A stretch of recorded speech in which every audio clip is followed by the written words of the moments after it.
Hey, what's going on? I'm Ryan Glick, co-founder and CEO of Groove. And if you're a real estate professional, I have something I think you're going to be interested in. We've developed a platform that's transforming the way deals are prospected and managed in the real estate world. With Groove, you can organize real estate data in one place and share real estate deals with just one click. Join other real estate pros and reclaim up to 90% of your time. Head over to letsgroove.com/signup and start your free trial today. Casmium believes every young athlete deserves a shot at greatness. By making data analytics accessible and easy, they provide a new way for coaches and athletes to improve their game. Casmium's digital scoring app, all-in-one stats, and chart software enable teams to quickly and easily find new ways to strategize and harness the power of data. Join Casmium in revolutionizing the world of youth sports with tools that make a difference. Schedule a software demo or sign up today at Casmium.com. Casmium, where sports technology sparks victory.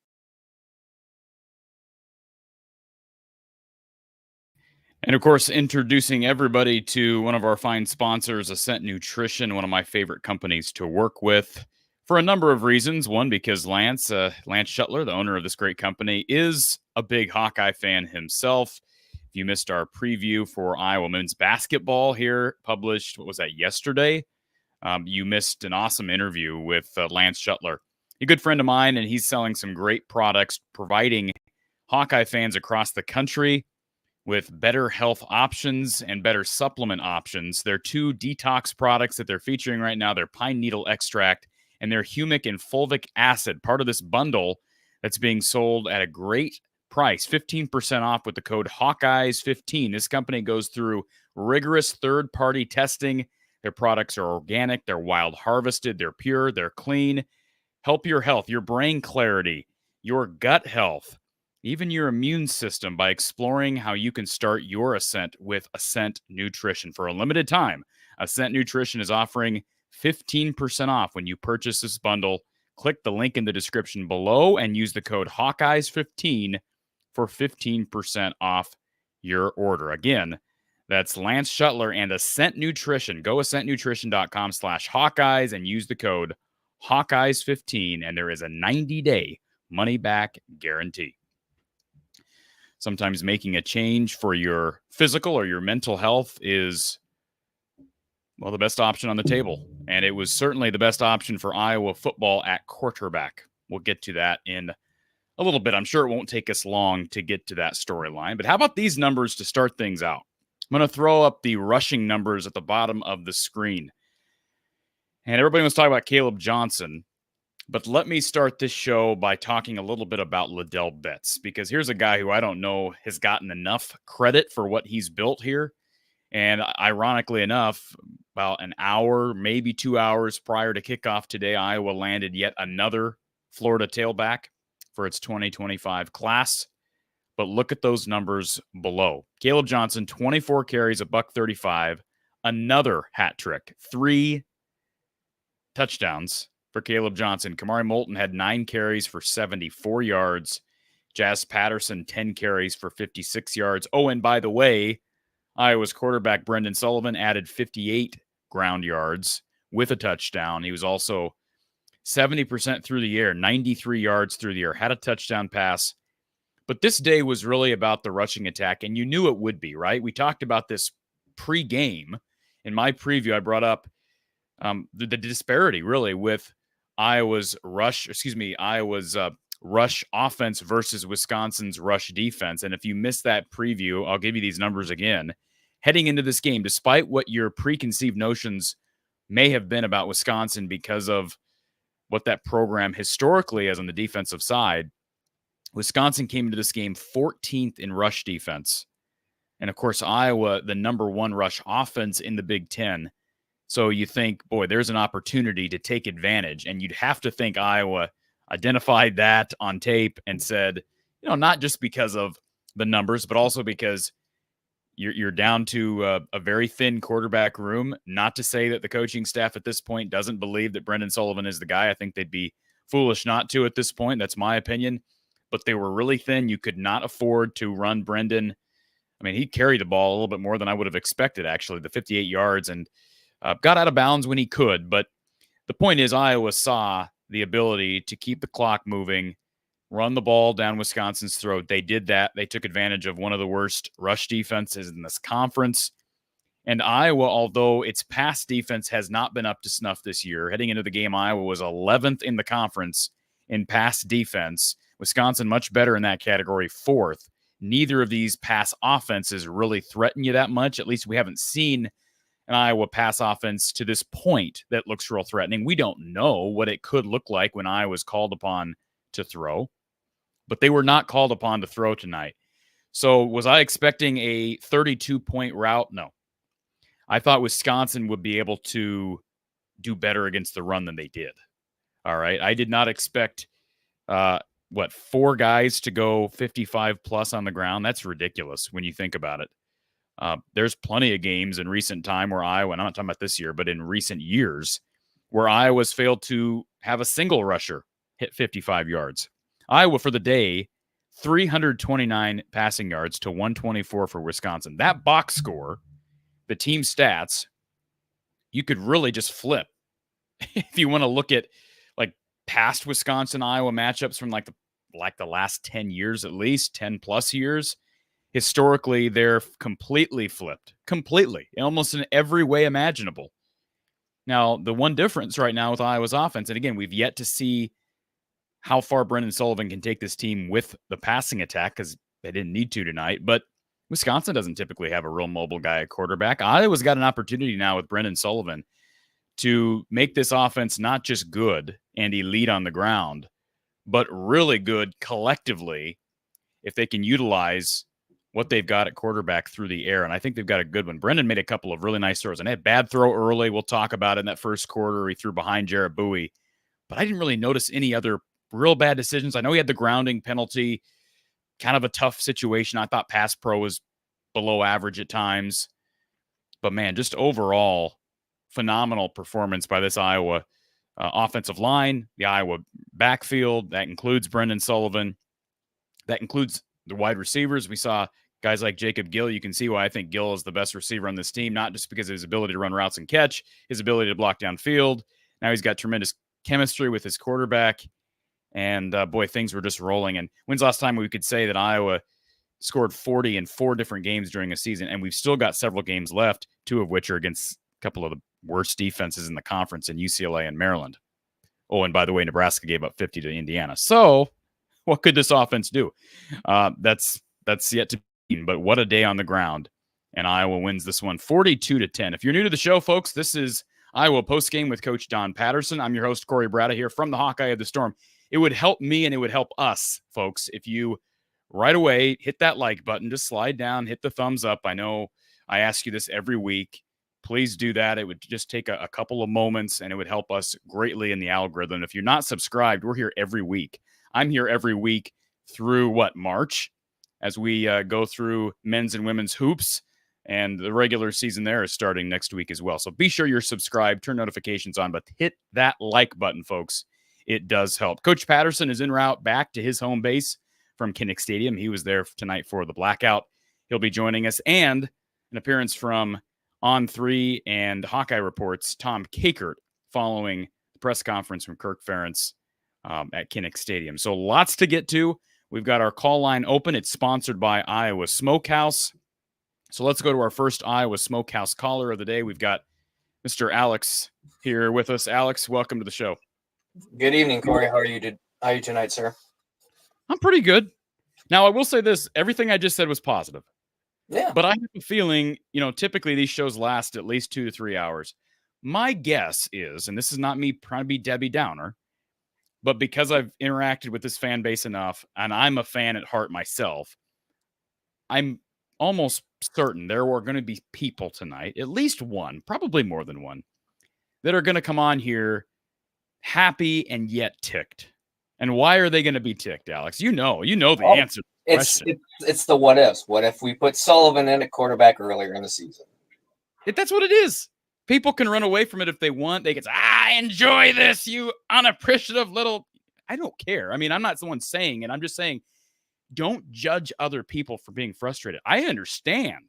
I get it. I mean, you don't think I was saying that at times during the game today? I mean, sure. We don't know. And you can't sit here as an apologist, as a Kirk Ferentz apologist, and say, well, yada, yada. You don't know, just like we don't know. Neither side knows. And you have every right to say, what if?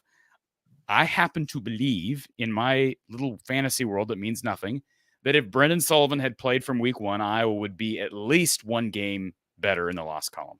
I think they'd still be in the race for the playoff, because I think 10-2 would still put them square in the mix.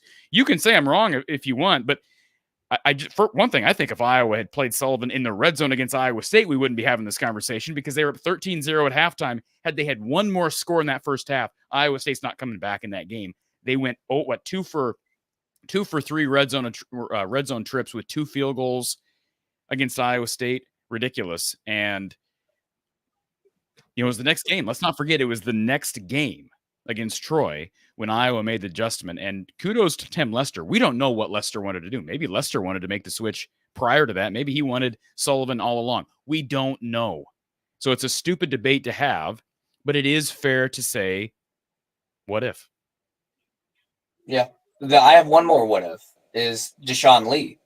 Now, obviously, Jamari Harris is our best cornerback, and the second cornerback was always kind of up in the air. First, we played TJ Hall. He got beat by a bunch of Iowa State guys. Deshaun Lee comes in there. It looks, from what I could tell, it looks like he played fairly well. I don't recall ever seeing him coming out against Michigan State, like playing against Michigan State, unless it was only a couple drives. And we see tonight, I think he's our second best corner. And it's just like, why? And that's the other what ifs. Like, if he was out there for Michigan State, would the game been a little different? Now we can obviously bring up the Sullivan aspect of it. And even tonight, Sullivan was 7 of 10. But the couple things is, he had the one bad pass, his first pass to Jarrett Bowie behind him, okay. And then the intentional grounding, okay. But then you look at the one of the last passes he made to Ortworth, floated it right above the defender, caught it 50-plus yard pass. And when's the last time we've said Iowa had a quarterback that threw over the top with touch? Like, think about even Nate Stanley, and I love Nate Stanley, right? Who doesn't miss the years of Nate Stanley from 2017 to 2019? The one pass from Nate Stanley I remember was in Penn State. They had faked the run, and TJ Hawkinson broke. No one's around him, and Stanley overthrew him. If you would have hit him, it would have been a touchdown. And oh God, you're bringing up bad memories. They've not had quarterbacks that have, and that's just one pass, right? Let's not make a mountain out of a molehill, but like, that is it's been such a rare thing to see at Iowa, a quarterback who could do that. And we saw that from Brendan Sullivan today. So I'm with you. I totally understand. And I see the people as I'm scrolling through the chat here. Yeah, they're already here, and that's fine. But you're right about the first pass. I mean, I want to make sure people don't view me as some big Sullivan homer. That first pass was horrendous. Oh, yeah. It was bad. Like, when you're on the run and you throw it that far behind your receiver, ridiculous. However, we talked about leash. Remember, somebody asked me last show, how big of a leash, how long of a leash does Brendan Sullivan have? I think it might have been me, probably a few other people. It might have been you, and I think I said, well, if Cade's not available, he's got a real long leash. But at the same time, even if Cade had been available tonight, you're not pulling him after 1 or 2 bad throws. And also think about the moment. This is his first actual start. He knows Marco's not available. He knows Cade McNamara is not available. He knows James Rezar is not available. He knows arguably his best overall target, Luke Lachey, is not available. And you're going into a blackout at night at Kinnick against maybe your biggest Big Ten rival. Might be a little nervous, right? You might be a little jittery. Now, he settled down, but I'm just saying, like, horrendous first throw, but there was no need to panic at that point. I'm sure he did have some jitters, even though he's played big-time football before. Yeah. But by the way, no crowd he gets at Northwestern. Now, I don't know. He traveled places and played, but no home crowd at Northwestern. It's different when you go to Kinnick as an opponent versus when you're in Kinnick as the home, Sure, absolutely team. Different experience. And and it's just, we watched this game, and it was so refreshing to see a quarterback. I don't think he didn't take a sack. He got pressured. I mean, you could call the intentional ground. I think they usually tally that as a sack. I don't know. But outside of that one bad play, he kept plays alive. He put a Wisconsin jockstrap on the field. I mean, he was lucky to keep his balance and get extra yards. And then that touchdown, where okay, well, it wasn't a touchdown. He was down at the 1. I mean, it's like, oh my gosh, what if we go back to the what if? What if we had him in at the start of the season or near middle after Ohio State, whatever? What does this team look like? And I'm gonna when he was down at the 1, were you screaming at your TV? Because I was, because Iowa, I felt, got way too cute with the play calling. They were up like, how many scores were they up at that point? It was 28 to. Game was over. I think 28 to 10. Game was over.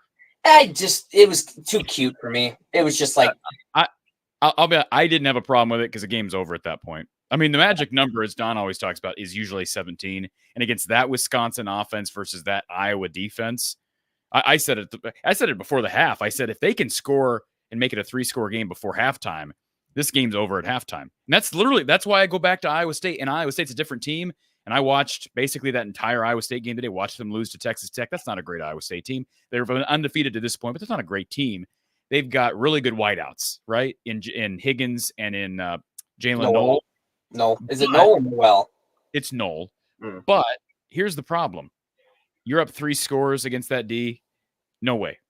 And they found a way, but that's what I'm saying. Like 3 scores did it.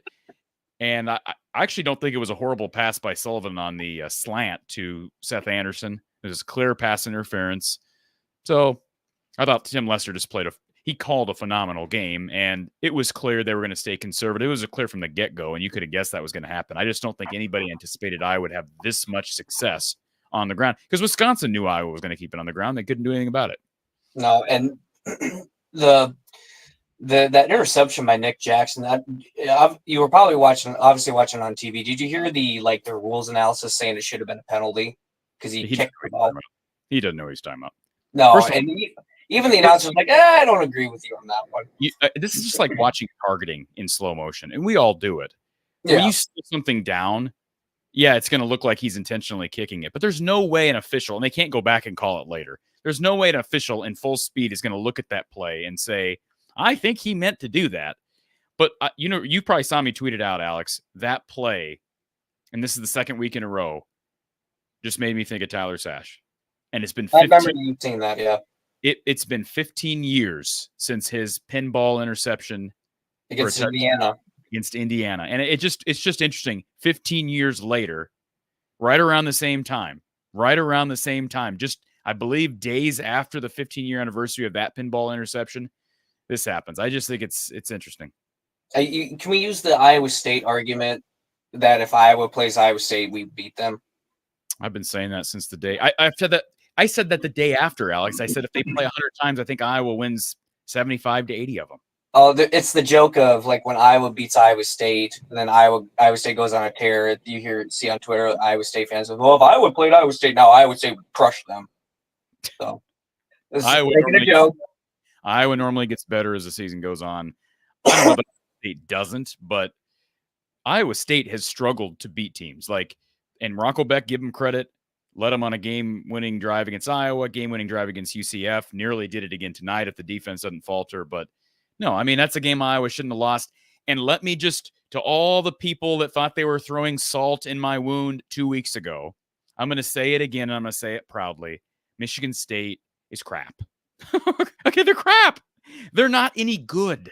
They got beat by 30-some today against Indiana. And Indiana's good, but they're sort of like Iowa State. I guarantee you, against Penn State, against Ohio State, against Oregon, they're going to get pounded. All right, well, and we might find out.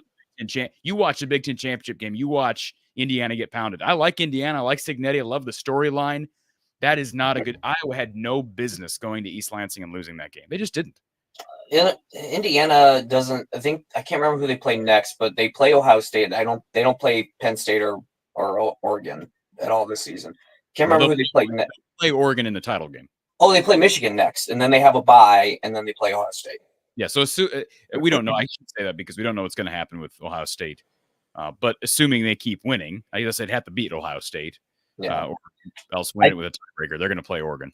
I think when people talk about Michigan State being good, I think it's like a defense mechanism. It's like, oh, because we lost, like, oh, Michigan State may not be a bad team. It's trying to protect ourselves because it's like we know the loss is bad. We're just trying to make ourselves feel better and say it's not a bad loss. Because Michigan's not good, and Michigan beat Michigan State last week. So, anyways. So, and then the last thing, and then I'll jump off.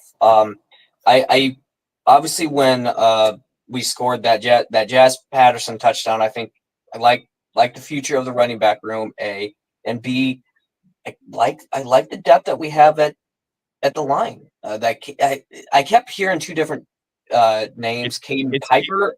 It's Pieper. It is Pieper. Okay, I like him. I think he's seen some more time in the line. I know when Bo Stevens was out, and if we get Luke Lachey back next week, I would like to think we will, because he was questionable for this game. I think he was kind of like a 50-50 ball, and we didn't need him, so which is good. And I think he'll be ready to go for UCLA. Granted, on a short week, but I don't know. I like the future for this Hawkeye team. I like the wide receiver room. I said it last week. I like the running back room. I like the old line. And say what, it makes you feel a lot better. I was thinking about this during the game. They're losing a ton. Let's not sugarcoat this. They're losing so much. And I had a good friend of mine, I don't think Kyle will mind me repeat this. During the game, he was expressing some frustration about what I led with at the forefront, right? The whole premise of had Sullivan been playing the whole time, what would have happened? Let me just make this very clear. It's okay to say this was a disappointing season, because given the circumstances, they can win out, and I still think you still say that. I said heading into the year that 10-2 should be the floor of an expectation. Now, it wasn't a legitimate floor, clearly, but it should have been the floor of expectation given the schedule. And they had given the roster, they had so many guys. Like, we are really gonna miss Jay Higgins and Nick Jackson, those guys side by side. We're really gonna miss Sebastian Castro and Harris and Schulte. I'm talking about the offensive linemen, right, that have become really solid run blockers. Schulte, you mentioned, I hope Entringer can fill in admirably. We'll see how they divvy up snaps between Entringer and assuming Xavier sticks around. And so anyways, it's just they lose a lot, but it makes you feel better when you look at the quarterback, right? And you see a guy who can move and create plays. It changes your perspective, even with the roster that's going to be somewhat of an overhaul. Yeah, especially on the defense. Offense, I feel a little more better, which is kind of odd to say for Iowa. But anyways, I feel like I've overstayed my welcome. I appreciate you. The conversation. Yeah. I'll let other people jump on and share their thoughts. Great Hawkeye victor. I was a little nervous about this game, but I hope come Tuesday, and I know he won't do it, Kirk will say Brennan will be our starting. He's the hot hand. I mean, even if Cade's healthy, he'd say, hey, Brennan's got the hot hand right now. He led our team against 40 points against Northwestern, 42 points against Wisconsin. So I hope he doesn't go back to Cade. No offense to Cade, but you got to go with the hot hand. So anyways, have a great night. Thanks. Alex. And go Hawks. Go Hawks. Good stuff. All right, let's go back to our call-in line before we do. Super chat priority always, folks. If you want your chat read or a question addressed specifically, throw up a super chat, and we'll get that done. Brian Bourne with the $5 super chat. Thank you, Brian. Offense and defense played great. Looking forward to UCLA. What do you think of their win over Nebraska today? Liking the video, and thanks as always. Well, thank you for that, Brian. Appreciate the super chat and for taking the moment to like the video. I'll admit I didn't watch much of any of the UCLA-Nebraska game, but I'll say this: UCLA, the performance that we apparently have to go back and watch today, because I'll go back and watch the UCLA-Nebraska game in prep for the Iowa game. Sounds like this was a one-off for UCLA, and it was kind of more of the same for Nebraska. I mean, let's think about what Nebraska's done here of late. The beating they took at the hands of the Hoosiers really being the first major red light for me. I know they tested Ohio State. They've got talent, right? Talented teams sometimes play well because they're talented teams. They don't have to do everything right. Talent sometimes makes up for a plethora of errors in some cases. But I didn't think Nebraska would be at this point. I'll admit that. I think we all expect at some point Nebraska is going to gain traction. They just have not. So without watching the game back, Brian, I really can't say. But based on the the collection of work so far, right, to this point, I would have to say that says more about Nebraska, that loss at the hands of UCLA, than it does about the Bruins. But it's also a young Bruins team with a new head coach, so maybe they're finding some ground. And hey, I'd almost rather UCLA come off a nice win because it should keep Iowa's attention, captivate Iowa's attention. They're coming on it's a short week with a long trip west and a situation where teams have struggled when they've crossed time zones with this new Big Ten. So good stuff, Brian. Appreciate the super chat. And we'll, of course, talk to Coach Patterson about that result when he jumps on as well. Let's go back to our Iowa Smokehouse call-in line. We got James. James, I saw you complaining about your order. No, I was here 3 minutes before the game was left and said nobody was on, so I didn't understand how you beat me. I'm just telling. Hey, Alex was literally the first guy in. He must be. Is he more devoted than you, James? It said there was nobody on. That's the only reason I said that. Like when I got here, it said there was nobody on, and I was the first one here with like 3 minutes left. That was the only question I had. But I had the laughing face after. It doesn't matter to me anyways. I was just making a joke out of it. I don't care either way. I'll wait all night. You know that I've done that before. Where I've waited 3 hours. So it doesn't affect me either way. Well, appreciate you being here, James. What'd you think of the game? First off, Raiola got hurt at the end of the Nebraska game, so it was Henrik Harberger for the last quarter almost. So I don't know if that had anything to change with it either. That Nebraska game. So I don't know what the injury is. He didn't come back in, so I don't know what the injury is. But they weren't playing well at any point, right? Yeah, I know, but I'm just letting you know, he got hurt and didn't come back in, so I don't know that part. But I thought the game was good, obviously, and I do kind of agree with Brendan in a way where I feel like they did play a full 4 quarters. Obviously, that first drive, it's kind of the typical Iowa defense first drive. They kind of feel things out, and then they did that. But I also feel like Wisconsin threw the ball way more in the first half than I thought they were going to. Yeah. Braden Locke's had some moments, but I think their offense looked best when he was running. And, they're just built very strangely. I know everybody wants to talk about the style of play change up in Madison with the Luke Fickell era and how they should have never gotten rid of Christ. I think people they just overreact in the moment. Even some prominent media people like to draw attention to convenient storylines when they happen. I think we still need to pause and look at the macro. Wisconsin overachieved last year, first year under Fickell. This is their second year. It was going to be a bit of a transition because of the pool of athletes that Wisconsin has as it relates to recruiting. So Iowa just dominated them on the ground right now. And they got to figure out the rush defense. That's the biggest thing if I'm a Wisconsin fan. I'm not so worried about offense. Remember, they're down their quarterback. They also lost Malusi midseason. Yeah. So they didn't expect to be the quarterback at this point. I feel like going into this game and the way I've always looked at Wisconsin after Van Dyke went down was make Braden Locke throw and you'll win and we will beat them. That's the way I've always looked at it. So I don't understand why they were throwing so much. And that was my only point of why they were throwing so much. When the way I looked at it, right when he went in as quarterback and I watched him play the first game, obviously he played against Iowa last year, but he came in as an injury. That's a small sample size, right? Like his first start, I kind of watched it and I was like, if we make him throw, I think we have a really good chance of beating him because I don't think he can beat you with his arm, if that makes sense, right? Kind of like in Iowa way where it's stop the run. Like how Iowa was with Cade, right? Stop the run. And I don't think the quarterback can beat you. But I also felt they threw way too much more than I thought they would in the fact that I feel like he's not that good, if that makes sense, or not good enough to beat you by himself. Yeah. Well, I will say this. Iowa's pass defense, I mentioned this at the outset, James, and you heard me say this.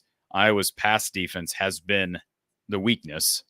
So, in a sense, I understand trying to get the passing game going. That's where Michigan State hurt Iowa. That's where Iowa State hurt Iowa. So, I get that, but Iowa was able to take. I mean, that's kind of what I expected. Like I say, Iowa was able to take advantage of where Wisconsin was weak on the defensive side. Wisconsin was not able to do that. And I think Iowa's pass defense is just better than it's shown.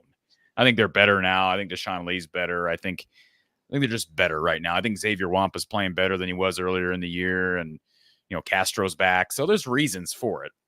But Iowa's rush defense has been really, really good. It's been as good as most years.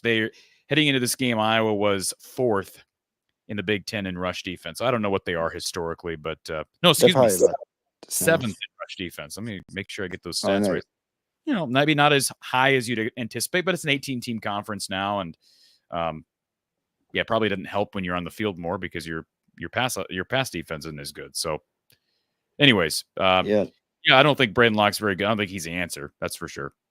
No, definitely. But maybe obviously they probably thought Van Dyke was the answer, so I brought him in and then he got hurt. So that changes your season around, you know. But a couple more things I want to get to. First off, Brendan, the fact of I've seen people in the chat, and I know I don't try to get into the chat that much, but I've seen people in the chat like, oh, well, he even throw that. Well, he doesn't need to throw that much, right? When you're running for 300 yards, you don't need to throw that much. If they're not going to stop you, don't throw the ball, right? Like, if they're not going to stop you, just keep doing what you got to do, right? And he made the throws that need to be necessary, right? Like, What are you asking Sullivan? He's not calling the plays. I know. But I'm saying, like, asking people saying like this, and I'm like, you don't need to worry about that. We're running all over him. You don't need to throw the ball that much. And when you do, you just need somebody to make the right play. And I feel like he made the right play most of the time. And Kirk is always, you know this, James, Kirk is always going to proceed with the game. And I think for the most part, great coaches do that, right? You're going to go with the game plan that gives you the best chance at victory. And the best chance at victory was not saying, well, let's please the fans and let's see what Brendan can do through the air. No, there'll be other times where Iowa can attack that way, I think. You know, the schedule's not real difficult from here on out. Man, between Maryland, UCLA, and Nebraska, they ought to win all those games. Maybe not. They could not, right? I thought they were going to beat Michigan State, and they didn't. But I'm guessing without looking at the stats, I'm guessing one of those teams is more vulnerable through the air, and Sullivan will be called upon. But if you have a great rush offense like Iowa does right now, you can get away with not throwing the ball much. He'd love to go through most games where you're only having to throw 10 times. That's great. Yeah, and I think this is one of the seasons from Caleb Johnson, that we're going to go back and look at as like a historic season, because he's only one away from tying Sean Green's record. He's two away. Obviously, he's historic season, but he's one away from tying Sean Green. He's two away from breaking that record. And he might not get the yardage-wise to pass Sean Green, right? But he's, because I think he's what, like 500 away, 450 away, somewhere in that range? You could be right. Yeah, I have no idea. He's at like 13, I think. He's at like 13, maybe 14. I know Sean Green's is like 18.5, I think it was, or 18,500, or not 18,000, 1,850 or something like that. In the whole season, I think it was like his number or whatever. I know he's in the 18s, at least Sean was. So I don't think he's going to get that part, but he's at least going to he should at least get the rushing touchdown record. So that's at least something that we can see, like, man, for how bad we were kind of a Cade on offense, we still did this out of it, you know, and that's also a benefit too. I'm glad the NBC commentators brought this up, but if it wasn't for one guy over in Boise, Caleb Johnson would be the Doak Walker Award winner. I mean, he just would win that award. He's not going to win that award. Yeah, he's not, and he's not gonna be invited to New York either, and that's fine. That's fine. He's still putting together a phenomenal season, and you and I both know this, James. If he goes to the league, because he gets good feedback, and I think he probably will. Assuming he goes to the league, Iowa's in a pretty good spot. We'll see how much they can retain there. Liddell's done a nice job hanging on to guys to this point. But assuming he goes to the league and they bring all these guys back, it's only going to help recruiting if Caleb goes high and has a lot of success. And keep in mind, too, Tyler Goodson's, I'm not saying he's been some great player, but he is carving out a spot in the league as a backup at tailback. Hindsight's 2020 with Tyrone Tracy. That's a different discussion. Yeah. Had him as a running back, right? Now he's the starter in New York, but it's only going to help Iowa, and the just the goal of being able to basically become what Wisconsin has been on offense with the rushing game, with the run game for decades, and maybe they can get that done with Liddell, and we'll see how many more years Kirk sticks around. That's obviously going to affect things, but definitely. And obviously, I know you're going to do a video about, was it Nathan McNeil? Was it? I think it was McNeil, or whatever, the guy we just got out of Florida. Who are we talking about?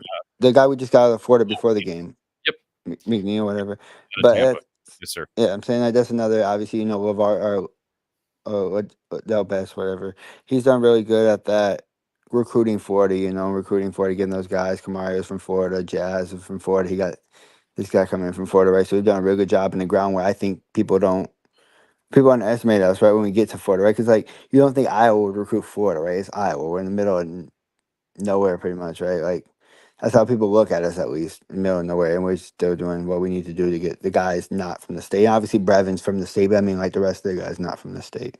Yeah, it'll be interesting to see, because Liddell last year, I thought for sure they'd lose somebody, whether it be Jazz or Kamari or someone. I mean, they lost LaShawn, but that doesn't really. Well, they lost LaShawn I'm saying. Yeah, but I mean, like, yeah, but getting into the year. Yeah, they lost LaShawn, so that opens up a spot. He wasn't going to be, He's got 1 year left He anyway. wasn't So gonna be back anyway, so it wouldn't have made a difference either way. But yeah. But no, one more thing I want to get to Yep. Go ahead. before I get off is just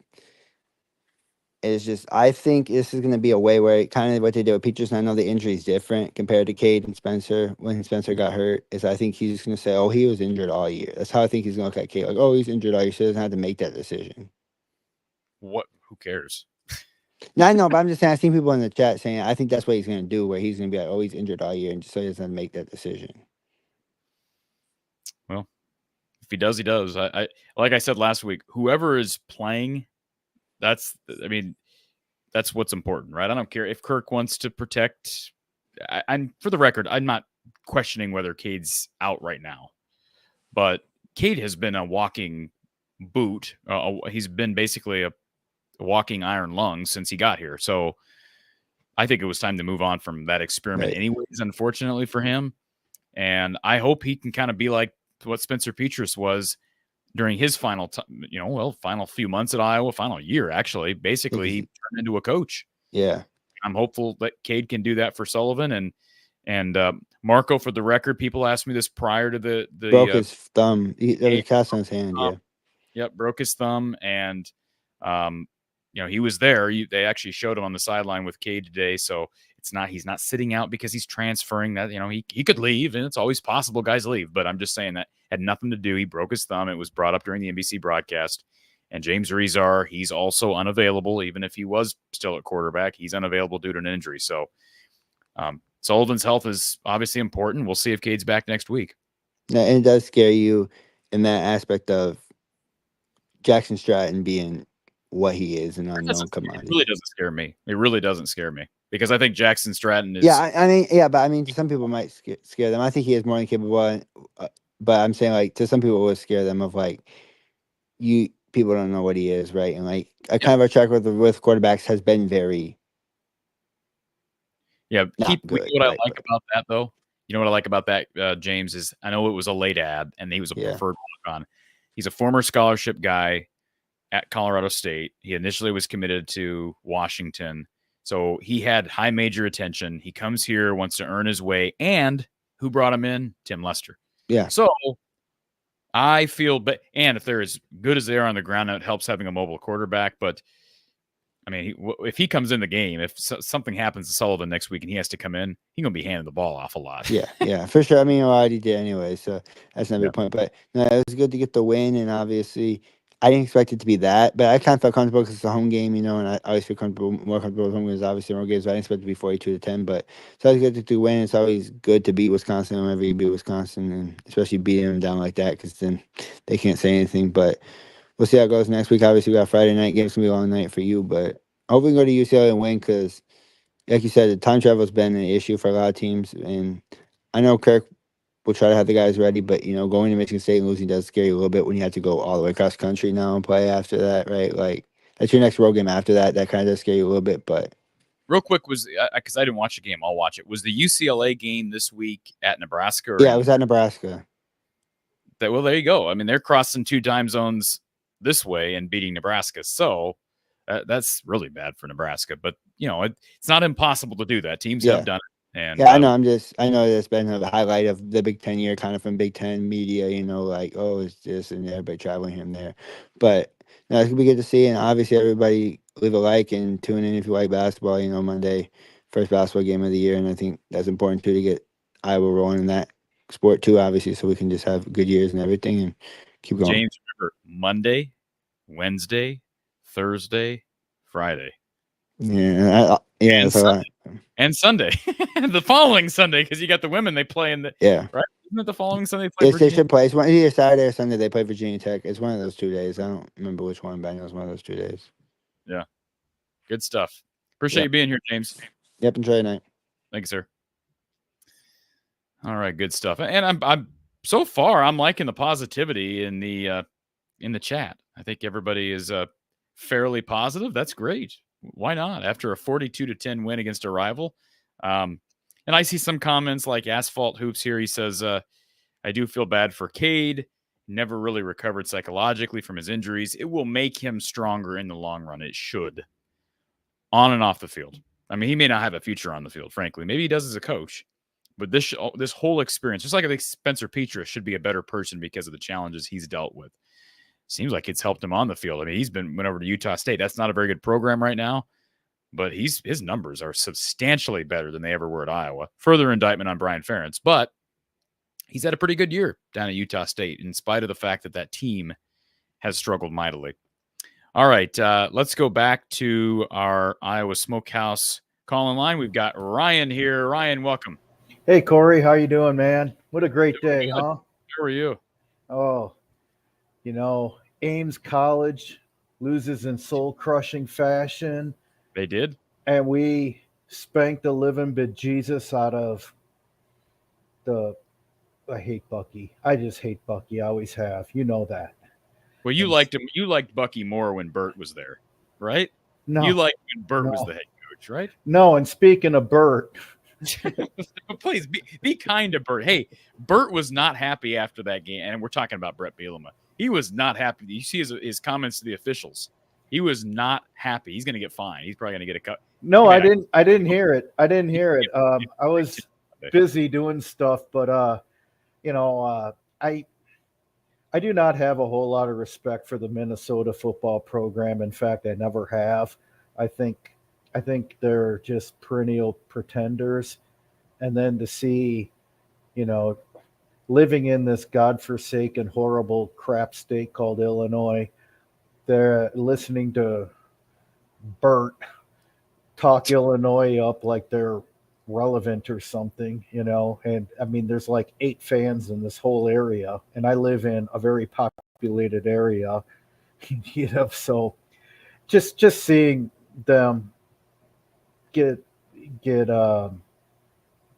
brought back down to earth was a real good thing. So, we took Bucky to the woodshed and then some. And are you going to be nicer? Are you going to be nicer to Brett Bielema if he becomes the next head coach at Iowa? It depends. I have to go grocery shopping tomorrow, and I sure hope there's a little bit left. Oh, come on. Oh, my goodness. Anyways, that was just what a great day at Ames College. Whoops. Anyway, 329 yards rushing, a 6-yard average. Absolutely amazing. Hats off to the O-line as well.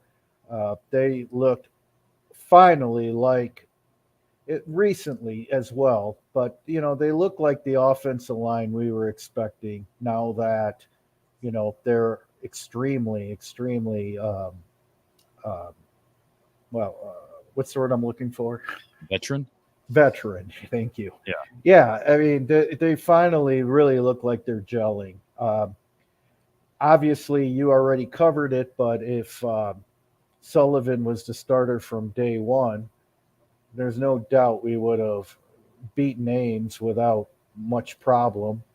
And we don't know that, but I think it's, I mean, look, don't get me wrong. When Kirk hangs it up, I'm going to have overall very positive thoughts about him. I really will. I will. Most people you don't win over 200 games, no matter how many years it's been. You don't stick around long enough to win 200 games without being a fantastic overall football coach. Quarterback development and quarterback personnel selection is not one of them. No. And it goes all the way back to Kyle McCann over Brad Banks. No, I don't think Brad Banks would have won the Heisman or been a contender as a junior, but he has said publicly that he was not ready in 01. But that's beside. I'm not saying you're wrong. I'm not saying he wasn't the better option because we ultimately got talent alone.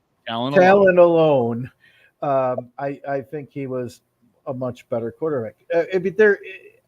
I guess one frustration, and in the chat, you can look at a lot of, is he going to go back to Cade again? And there are a lot of people who are like me who kind of hold our breath when it comes to Kirk and his QB selection and management, and rightfully so. Rightfully so, Ryan, and you know that. And I mean, it's very obvious that Sully needs to be our quarterback from here on out, and especially into next year. But that being said, Kirk has 2 Big Ten championships. And then if you count 15, where the format changed and we were, from his first 2, the format changed. We were undefeated in the regular season. What did we have in common?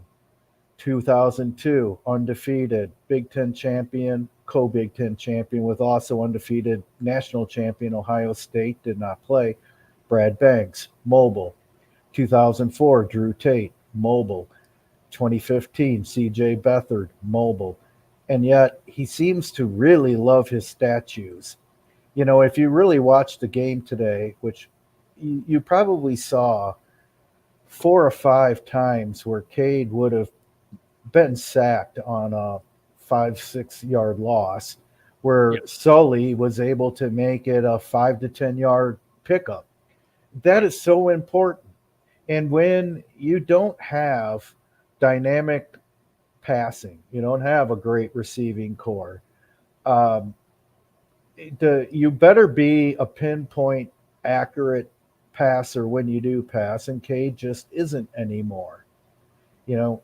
He's just not. And this team desperately needs that mobility at quarterback.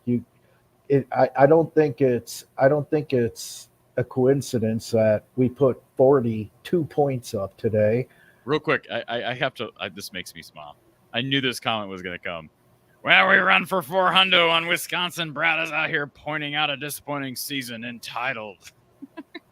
I'm sorry. Well, I just wanted to do my voice in that comment. Anyways. By the way, it's the best voice in the business, especially when you're doing the mocking voice. I'm really not trying to mock. It's just I've got to make. I think you should put a video on YouTube, just a montage of your mocking voice. Hey, if somebody else will do it for me, I'll post it. I promise. One other quick thing. I really, really think Ortworth is going to be a stud. He looks good. He runs good. He runs really well. And, he very well may be, and I wouldn't rule out Addison Ostrenga either as the next tight ends from Iowa in the NFL when everything is all said and done. They look fantastic. Obviously, Addison was injured today, but Ortworth, my goodness, I really, really like him. He's fast. He's got hands. He had some real nice catches last year for long catches. And I'm real excited about his future. I really am. So, and they got good young players behind him, too. Michael Burt's a really good prospect. Gavin Hoffman's a good prospect. And we're getting Thomas Meyer. Yep. Kid from Clear Lake coming in next year. So, although it's looked different, right, with Tim Lester so far, no signs. I mean, we'll see unless guys just start leaving, and I don't expect that. There's too much pedigree around that room at this institution. So, last question before I go. Where do you see – I think it's probably a foregone conclusion that you and I will be drafting Caleb Johnson in our fantasy football league next year at some point. What round in the NFL draft do you think he'll go? I'm kind of reading that he could be the second running back taken, which might make him like a late second. Behind Genty? Genty. I've seen Genty in the late first, which I don't know, but that I have seen that quite a bit.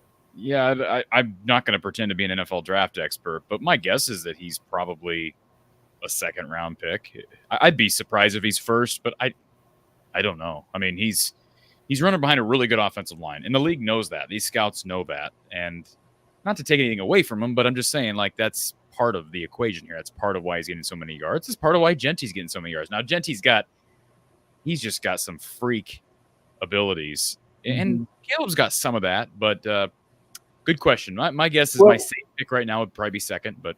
Well, 2 years ago when he was a freshman, you and I had the conversation that Caleb has the makings to be the best running back in Iowa history. And we were saying he could be in Sean Green territory. Well, he is.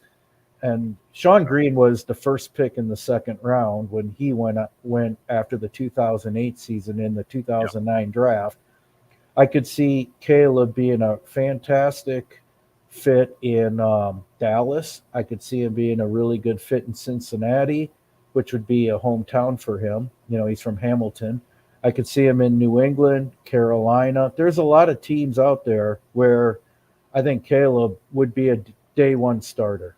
And there's more recent examples. There's always been some guys like Eric Dickerson. We talk about him and his long stride, but there have been examples like Derrick Henry. I'm trying to think of like Leonard Fournette, guys who are bigger that in recent time, even since Sean Green.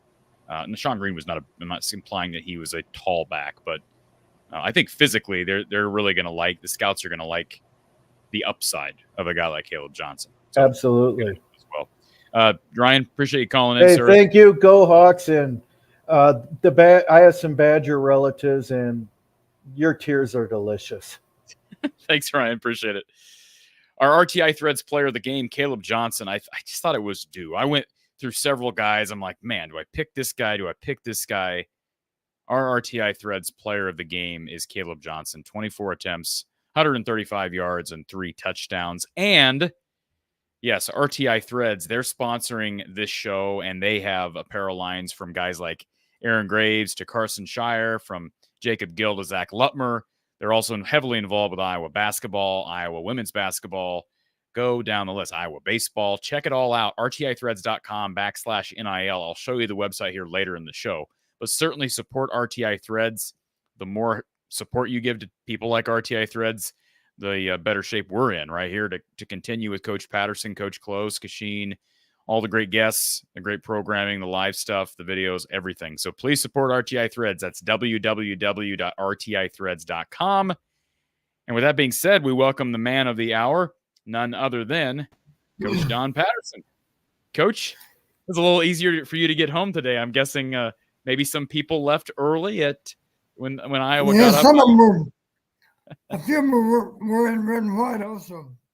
Yeah, well, I imagine. What was we didn't see many. I didn't see many much red clothing from the television, but usually Wisconsin brings a pretty good crowd down for Madison. How many people do you think made the trip down? Oh gosh, I don't know. It says a lot for Iowa and Wisconsin people that they have friends in the other state, because there were any number of people wearing red and white that were all over the stadium with their Hawkeye friends in most cases, of course. Otherwise, they wouldn't have had access to those seats. And then there were the usual sections of the visiting fans. But the bottom line, that stadium was almost all completely black. It was a tried and true blackout game, and our fans were really into it. I know you've already talked about crowd noise, I'm sure. We have not talked about crowd noise. I'm glad you're bringing that up. Well, it was disruptive, that's for sure. I am curious how it was explained on television in the early stages, where they suggested that we were marking out signals that mimicked a snap count. Is that what they were saying? It's interesting. That's one of my first notes. Well, it's actually my second note. Was it my second note? Yeah, just a very strange start. So you basically have 3 Wisconsin false starts on their first offensive drive, but 2 of them were called delay of game penalties on Iowa. And basically, I want to say the first one that was called against Jay Higgins. And he was basically, he clapped, right? So he clapped on to basically signal to, my understanding is clapped, defensive line shifts, and that caused the Wisconsin O-line to jump. Now, I'm not a rules expert, but that's how I understood the explanation to be. Now, the second one was called on YA Black. I don't know what commentators basically said. That's a bad call. That was a bad call. That was just a false start.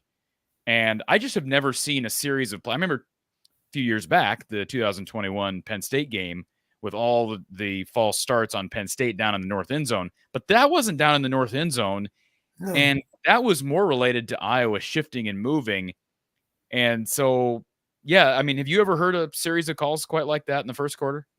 Well, there they will penalize you. As you mentioned, sometimes in short yardage, we'll line up and we will shift our front. You're allowed to do that.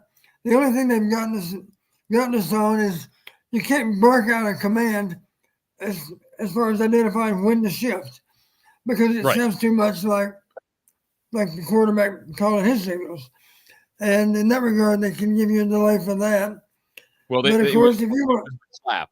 They identified it on the television broadcast as Jay Higgins clapping was what signaled but the crazy part there, of course, is Wisconsin didn't signal with a clap. Their quarterback never clapped, to my knowledge, all night. Yeah. Did he? I you would notice better than I would. Well, the usual way they were doing it, because of crowd noise, you'd see an offensive guard looking back at the quarterback to be sure he's ready for the ball, and then he taps the leg of the center and he snaps the ball. I don't believe they were using any kind of verbal command from the quarterback in general. Maybe sometimes they did, but sometimes for sure they did not. And the bottom line, if there's anything that sounds a little bit like the quarterback signals, they can flag you for delay a game as a defense. Askabum with a super chat. He says, "Bro, admit Mason is good. It's time." Mason who? Mason Richmond? What are we talking? What have I ever said? Mason Richmond's not good? Have I ever said that on the show, Don? we've always given him credit for being a sound and solid player. Yeah, I think we've been critical of the offensive line over the past few years, but right now that O-line is run blocking exceptionally well. Don, first of all, can I get you to move your camera down a little bit? I just don't want to cover your face up at all by comments. Can I ask you about pass protection? Because we led with the dominance on the ground, not just from Caleb Johnson, but also from Kamari Moulton and from Jazz Patterson. And I'll throw the numbers there on the bottom of the screen. 135 yards for Caleb, 74 for Kamari, 56 for Jazz, not to mention 58 rushing yards for Iowa's quarterback and 7 from Caden Weegan. But how would you evaluate pass pro right now? It seems like there's still a lot of guys. Like Sullivan does such a great job evading pressure. It just felt like, especially first half, he was on the run too much. Yeah, thankfully we were ahead of the chains. Incidentally, critical down conversions, if I'm not mistaken, I had it in front of me a while ago. I think we were something like 7 for 12 for the game. We were above 50% as an offense. Of course, the key there is to be in more short yardage than medium or long yardage. But bottom line, we did a good job of converting. So we didn't have a lot of obvious passing situations. I think in general, in those, of course, there's not very many plays that fall in that category where we actually were in long yardage and threw the ball. But I guess in general, we had a little leakage here and there. And he was forced to pull the ball down, and he still made something out of it in general. Had that one time, of course, where he got flagged for throwing the ball off the field. And he was out of the pocket, of course, but they deemed that the ball never made it to the line of scrimmage. And it's hard to measure that when you throw it up in the seats, of course. Maybe where it hits the seats, that's defined as its furthest point. So I don't know about pass pro. I didn't see anything really glaring. There were times maybe where we held the ball a little bit longer than what we'd planned. In general, the night went so smoothly that it's kind of hard to find anything to complain about. Yeah. You know, maybe you got a little better view than I did because you got so many commentary from the announcers, and of course, not to mention a replay on just about every play. The only thing people are going to complain about tonight is, and they're out in droves. I knew they would be. I brought it up at the beginning because I knew they were going to be here. The people that are complaining about what if Iowa had made a quarterback change earlier in the year. And that's a fair question to have. I don't think you have to ostracize somebody for wondering that. But let's go to our Iowa Smokehouse call-in line, even though our caller hung up and called back. I know it's the same number, and he's been waiting online for, 40 minutes total. He was next up in line. So let's go to our Iowa Smokehouse caller. Thank you for calling Iowa Postgame with Coach Don Patterson. Who's on the line?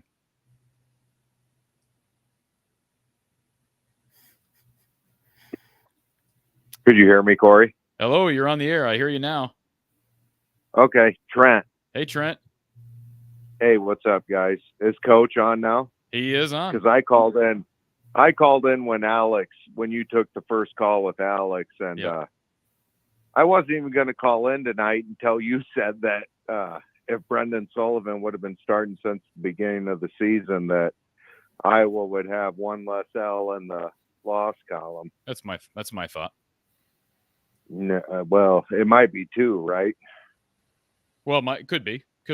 I think the safe. Could. I do think that my hunch is, I can't prove this, right, Don? But my hunch is that had Iowa played Brendan Sullivan since day one, just with his ability to run, and I think he might be just as good of a passer as Cade, if not better. We don't really know that yet because they haven't called upon him to throw much yet. I think you at least score 3 times. Well, I should say at least go up 3 scores against Iowa State in the first half. Instead of 13-0, it's at least 17-0. That's my thought. And I think then you win that game. I think that's the nail in the coffin. I keep telling my friends, Coach told me that 17 is a magic number. I always tell people that, Don. And that's true, right? Tonight, I'm like, they got to get to 17. And at halftime, they weren't to 17. So I'm like, I'm not real comfortable yet. But you knew against Wisconsin, the run game and the way the Iowa defense was playing, 3 scores was going to do it. I do stand by that, Trent, because I think I can't prove it, but I just – and 2 losses, if they're 2 losses, not 3, they're still in the playoff mix. So, yeah, I mean, it's just it's frustrating. I get why people are frustrated by it. You can be happy about a big win and still be frustrated about kind of the macro. About what might have been. Oh, go ahead, Coach. I'm sorry. I was simply stating nothing wrong about being frustrated with what might have been. You know, a lot of fans are going to consider it to be a lost opportunity this year. Absolutely. And I think that's where I was going to go with this call, was from negative to positive, because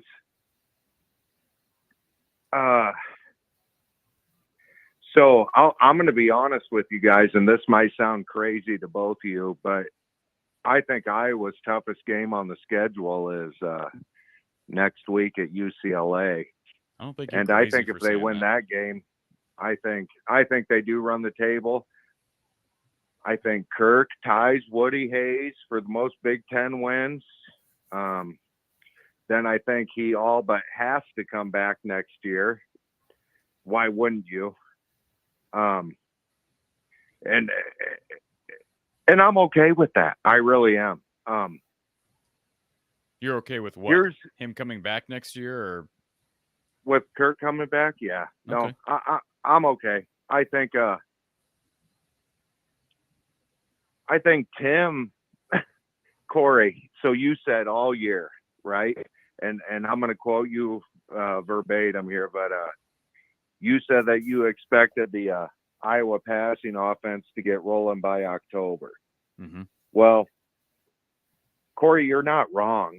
I mean, what Tim Lester has wanted to do is what Tim Lester has wanted to do for this year. The full offense will be in next year. And here's where I'm optimistic. How many guys at 6'3", 6'4" are we going to have a receiver next year at our disposal? I mean, you're talking about Dayton Howard, RVZ, Rezar. Who's the quarterback? James Rezar. Rezar. We don't know what he's going to look like at receiver, but Nope. You're 100% right. But Jerry Bowie, I think the going into next year, the things that we always worried about will not be worries. I think Brendan I think he'll prove himself the rest of the way. Maybe you still go to the portal. You get a quarterback to push him, because why wouldn't you?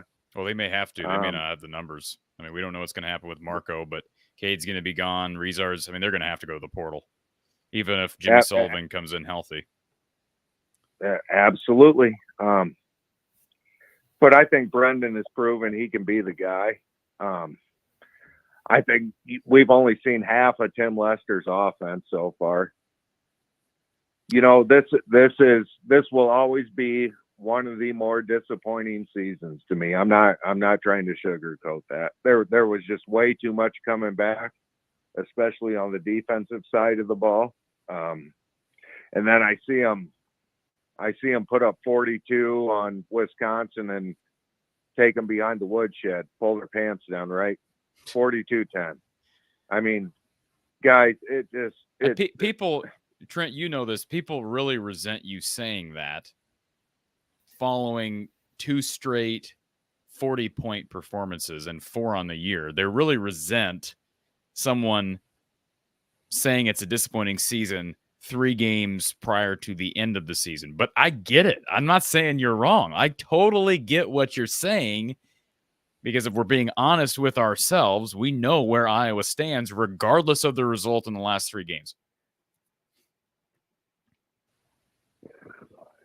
People don't have to agree with me. I mean, like I said, I've called you guys before. I've told you, like, the first time I started watching Iowa football was the last 2 years of like Hayden's career and their forward. But I've seen Iowa be really, really good, and I just expect Iowa to get back to the glory days. Like, Hayden built it, Kirk inherited it. He's really done he's done a great job with it. You just don't win 201 Big Ten games just because.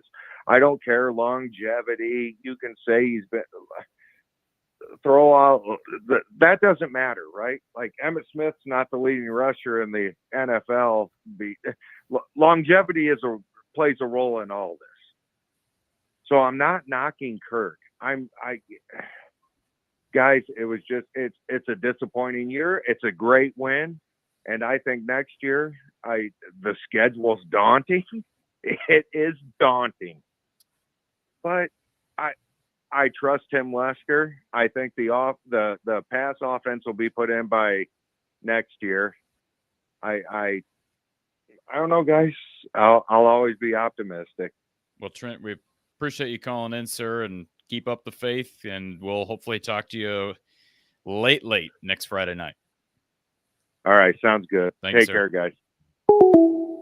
I get Trent's frustration. Peter, thank you for the super chat here, and Erica with the super chat as well. She says today's whooping of Bucky merits a cowboy hat worn by Coach. Also, Corey, your montage vid has to include a Buddy Boy segment. Would love a Hayden story involving Wisconsin. Please go Hawks. So I'm only going to take this down because it's covering up a little bit of Don. But I don't think the Wisconsin win is enough to get Don in a cowboy hat. I could have broke out the cowboy hat, but it's not a big enough win for me to break out the cowboy hat, Don. Just not. I'm sorry, Erica. That doesn't qualify. Doesn't qualify. But we do appreciate Erica's super chat. We do appreciate your super chat, Erica. By the way, in just a few minutes, we're expecting Tom Kakert of HawkeyeReport.com to join us following some media availability with Coach Kirk Ferentz as we continue to recap Iowa's victory, their 40-2 win over Wisconsin. We do want to give a quick shout out to Brad Van Meter and his team down at State Farm in Des Moines. If you need better rates on auto insurance, life insurance, homeowners, renters, whatever the case may be, give Brad and his team a call. They're all Hawkeye fans down there in Des Moines on the south side, down on Fleur Drive. Give them a call, 515-256-6480, or online at bradvanmeter.com. Brad Van Meter and his State Farm office on Fleur Drive in Des Moines, proud sponsor of our From the Hawkeye of the Storm postgame coverage. And, of course, Iowa Smokehouse. Tasting is believing with their jerky, their meat sticks, their salsas, their sauces, including their barbecue sauces and ketchups. Goes great with your favorite bourbon, your favorite beer, whatever the case may be. Use the code Hawkeyes and get a great deal through this show. Use the code Hawkeyes for 15% off at iowasmokehouse.com. Tasting is believing. All right, let's go back to our Iowa Smokehouse line. We've got Brian on hold. Brian, welcome to the show. Hey, how you doing, Corey and Coach Don? Doing well, Brian. Well, I'm sure you are after this win. I wanted to talk about the first few penalties, especially against Castro and YA Black. It seemed like the penalties were basically, just their ticky tack and stuff like that. And even the announcer said that they were not really warranted. Well, let me just real quick interject, and then Don, you're free to weigh in on this. I felt like the first couple were something had to be called, right? There was movement before the snap, and the officials had to decide whether this was Wisconsin jumping early, if there was some illegal, I don't know what the illegal verbiage or signals that caused them to jump on Iowa's part. So they had to make those calls. I don't agree with at least the one on YA Black. I do think the Castro thing was ticky-tack, but I think part of that, it was such a weird start. Whoa, there goes Brian. I'm here. Don't worry, I'm here. It was such a weird start to the game, Brian, from an officiating standpoint. I've just never seen that much melee prior to each of those plays even getting snapped. There was just so much going on there. And so I just think the officials probably felt that a little bit, and they go into kind of protection mode. Don, is that a fair assessment? Yeah, I think so. Yeah, and even like, do you think that they talk to the officials after something like that happens and say, hey, this is not warranted on YA Black? I'm sure there was some discussion with probably Coach Ferentz and maybe no one but Coach Ferentz. But I don't know exactly what was said. Maybe it was discussed in the press conference. Maybe Kirk gave us some enlightenment there as to what the discussion was all about. Okay. Yeah, and that's completely fine. I just think that, if the guy that's commentating and everyone's agreeing that, hey, this is ridiculous, like, are they told, hey, you need to make some corrections and this isn't warranted for a flag? I just thought it was, and even my 9-year-old son, he's like, that doesn't make any sense. Like this isn't making any sense. So not saying he should be refereeing or anything like that, but, and I saw that, Tim was talking to Sully after the game. I know you guys can't say, hey, they probably said this or that, but do you think that he kind of said, hey, you guys you're doing great to Tim to Sullivan? Wait, where did you see Tim Lester talking to Sullivan?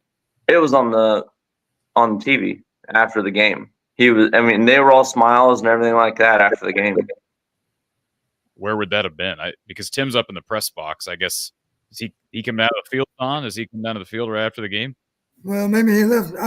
Let's see. We ended up on offense at the very end of the game, didn't we? Or no, they had a snap or two. We scored with about a minute left? I can't remember. Perhaps he came down early because they were up by so much? Yeah, he was confident that we were going to get the ball back, so he probably came down early. Good question. I don't know, Brian, because I didn't see that. Yeah. It seemed like everyone was all smiles, and I'm very, very happy about that because it seemed like the offense went way, way better than it has in the past. And just something small that doesn't always happen is Iowa went, I don't know, the last time they didn't go 3-and-out their first drive. And it seemed like, what do you think, Corey? That's a good question. I feel like there have been more of that this year. There's just been less occurrences of early 3-and-outs. And I think part of that is better play calling. I know that sounds cliche and oversimplistic. Don, I had it noted in my memo on my phone early on. How about taking a shot on a waist down? Absolutely. They did. Brian, it was a prototypical waist down shot. Now, it didn't work because there was a breakdown up front with Pass Pro, but they had Gill open. Commentators brought that up, and I like 2nd and 1 taking a shot. Waist downs do exist, Hawkeye fans, and Tim Lester believes in them. And now my 9-year-old does know what a waist down is now, because on 2nd and 1, I said, you know what, this is a waist down. It's 2nd down and 1. Take a shot, and he knows what that is. Maybe Brian Ferentz should take a note.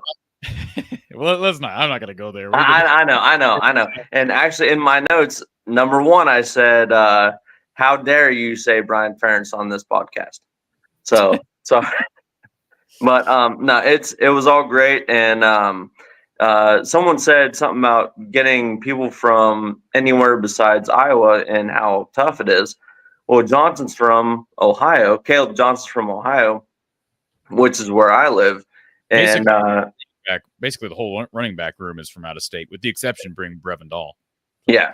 And I mean, and the entire running back room did great today, especially like early on. We didn't see very much of Jazz Patterson. So it was great to see him, and even the commentators today said how tough he is at running. So while I know that true freshman, like I know he had a great day today, but it seemed like Jazz Patterson was running behind his pads the same as he always has. Yeah, Todd Blackledge brought up that during walkthroughs earlier this week, he was particularly impressed by Jazz Patterson, and that doesn't surprise me because I've said the same thing at Iowa Open practices. I'm like, man, that guy just runs hard all the time. So I really thought he was going to leave during the offseason. And I don't know if Liddell deserves all the credit, Don, but it was great that they were able to retain all these guys. I know Leishon left, but once assuming Caleb moves on this year, then that's a pretty strong two-headed monster in Kamari Moulton and Jazz Patterson next season. And then you're going to be able to experiment with some younger guys, assuming that Terrell Washington's future is at receiver.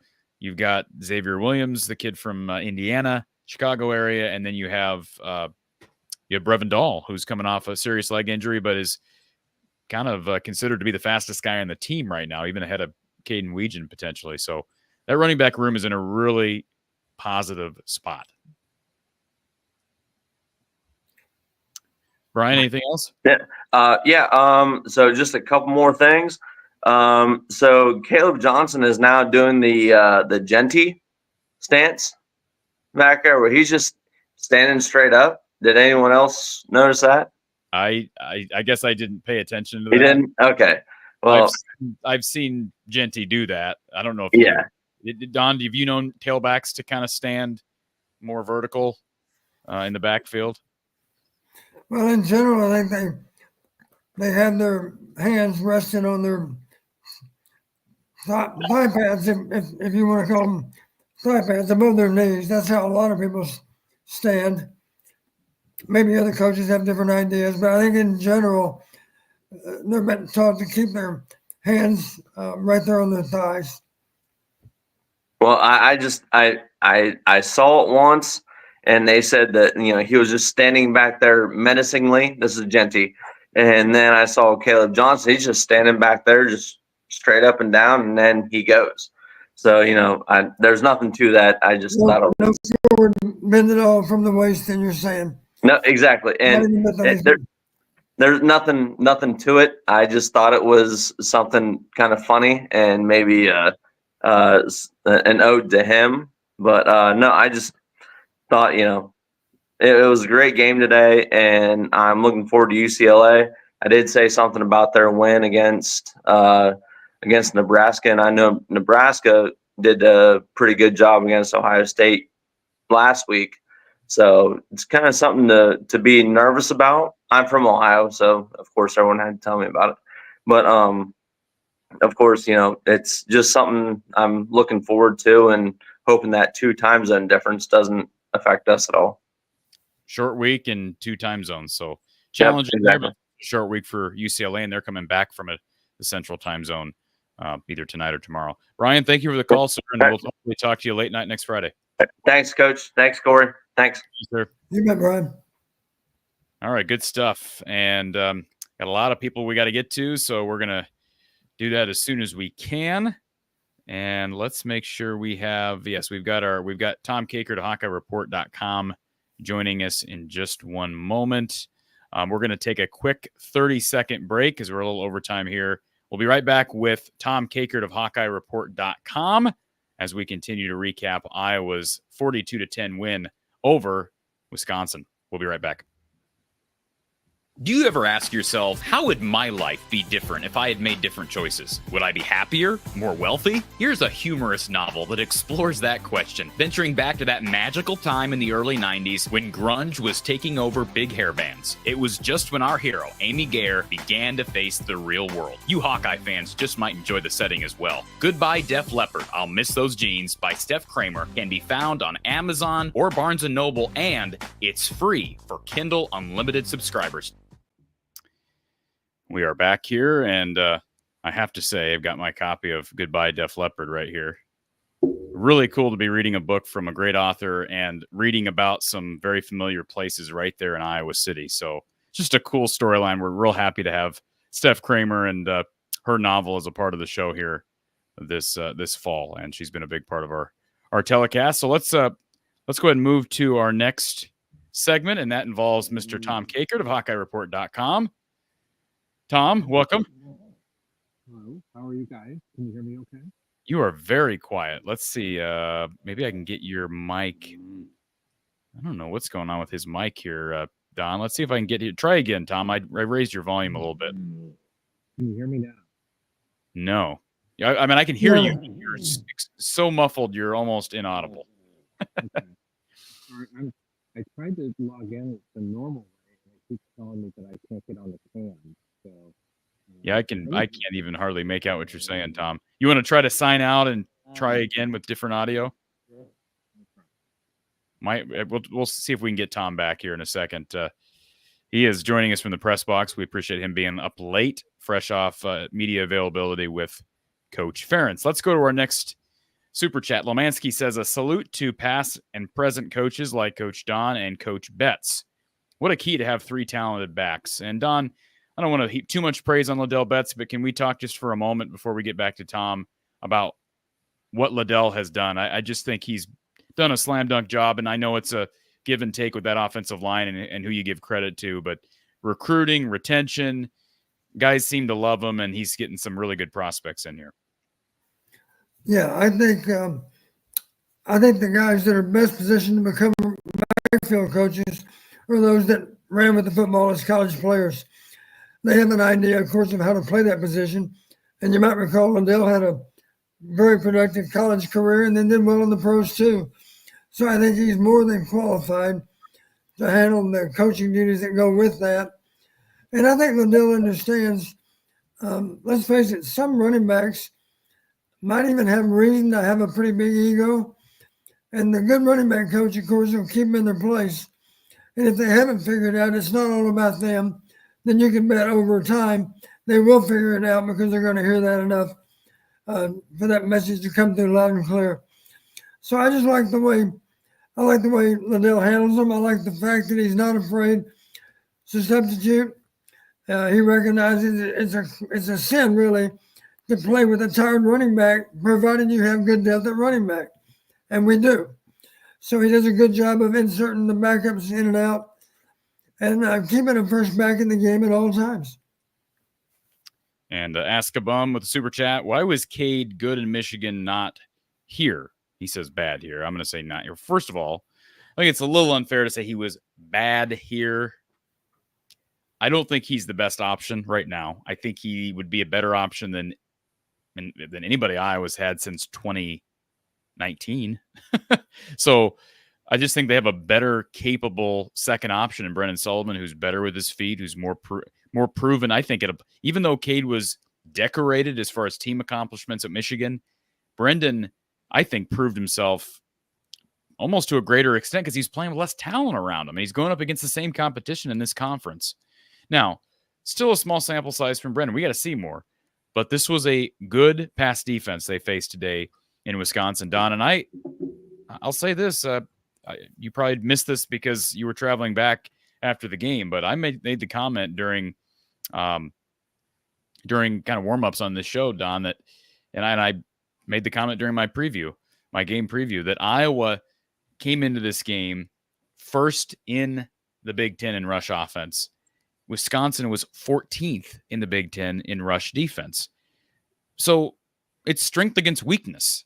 That's where you expect Iowa to take it to Wisconsin. Now, we're not accustomed to Wisconsin being vulnerable against the run, historically speaking. But Right. they are this year. The numbers say they are this year.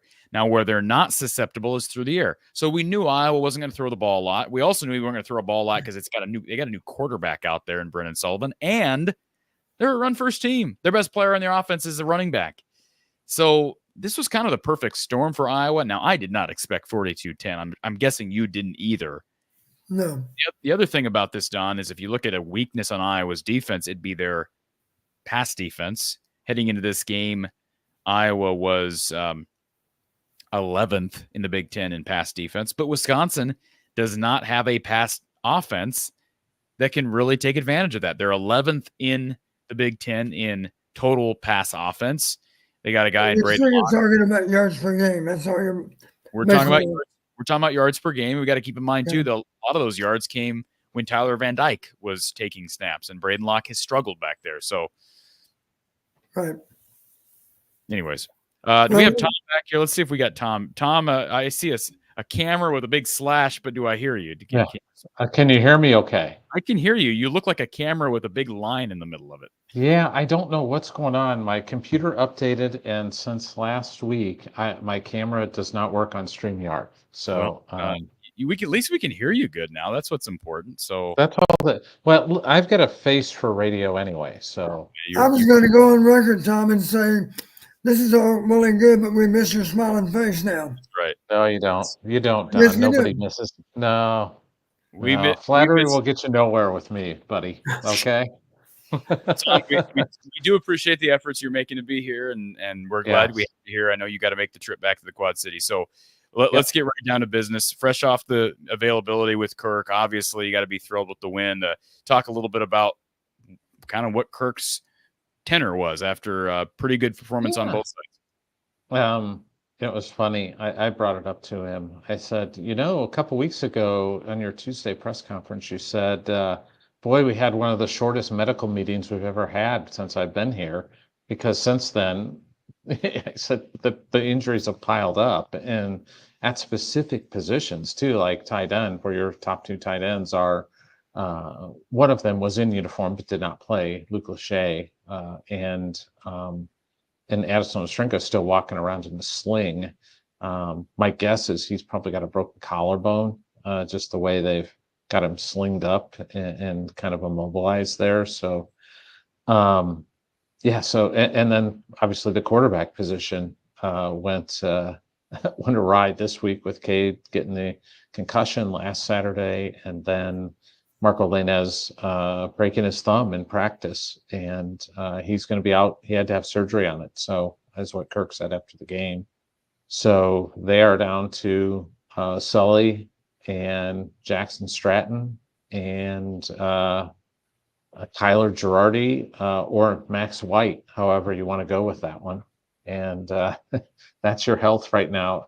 I asked him, he said maybe we'd have more of an update on Cade coming up Tuesday, but I'm not sure. He was there today, obviously, but not in uniform. He said Vanderzee is going to be out till after the bye at least, so he's not getting. There's a couple of guys still going to be out, but that was interesting. But I think he was pretty happy with the way the team played. I think he's pretty angry about some of the. Coach will understand this. You know how much he dislikes that chop block rule there, or the cut block rules, and how they're enforcing that now. And now he's really angry about the way they're calling that, the guys adjusting at the line of scrimmage and calling that, like, basically trying to draw them off sides. And he's like, look, we're allowed to adjust. We can move our guys because you should be allowed to do that. And what is trying to draw them off, and what is just trying to be better prepared on the defensive line. And you can probably speak to that. It's very confusing what they're enforcing right now.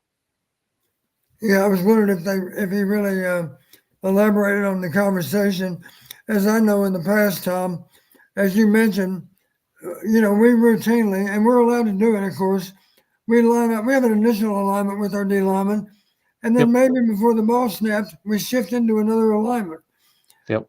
And obviously, we'd like to do that at the right time.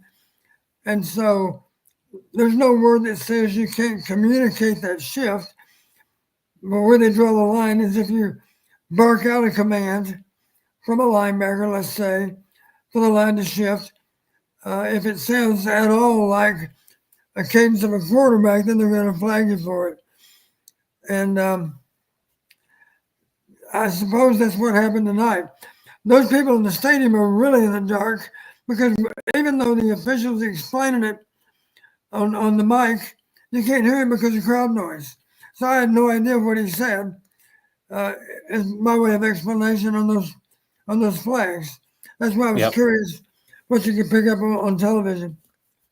Yeah, like I said on television, Tom, I know you weren't watching it, but the Todd Blackledge and the NBC crew drew attention to, at least on one of the plays, they drew attention to Jay Higgins clapping as the shift took place.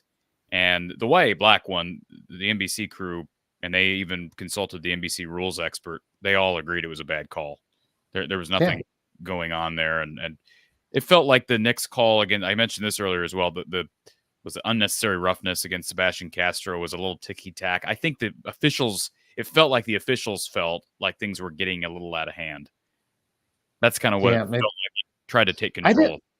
I didn't sense that it was chippy out there. I just didn't. I thought it was just two teams just playing football, and the officials seemed to want to. It was in the first half. It was a ref show. It just was, and it took away from the game.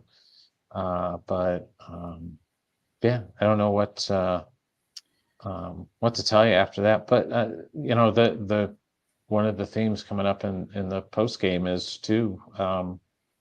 Do we need to start a Caleb Johnson for Heisman campaign for what he's doing at the Power 4 level?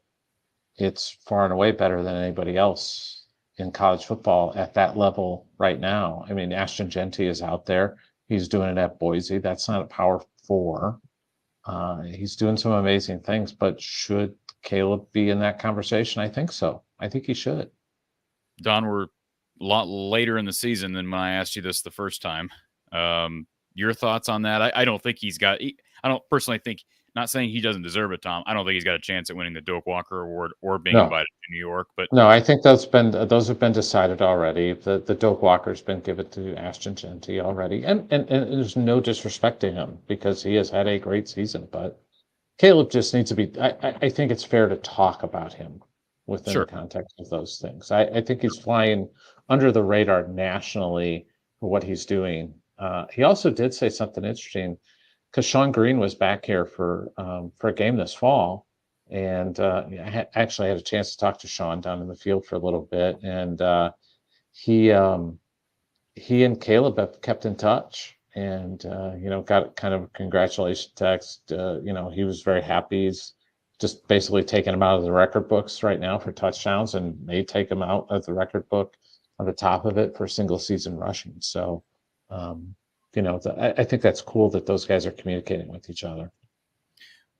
Tom, I'm curious to hear what Kirk said about Sully. He was interviewed on the NBC broadcast right after the game, and didn't say a whole lot. And of course, Sullivan wasn't called on to do a whole lot through the air. But boy, you look at the efficiency: 7 of 10, 93 yards, had the passing touchdown, but then another 58 yards on the ground on just 9 carries with another touchdown on the ground.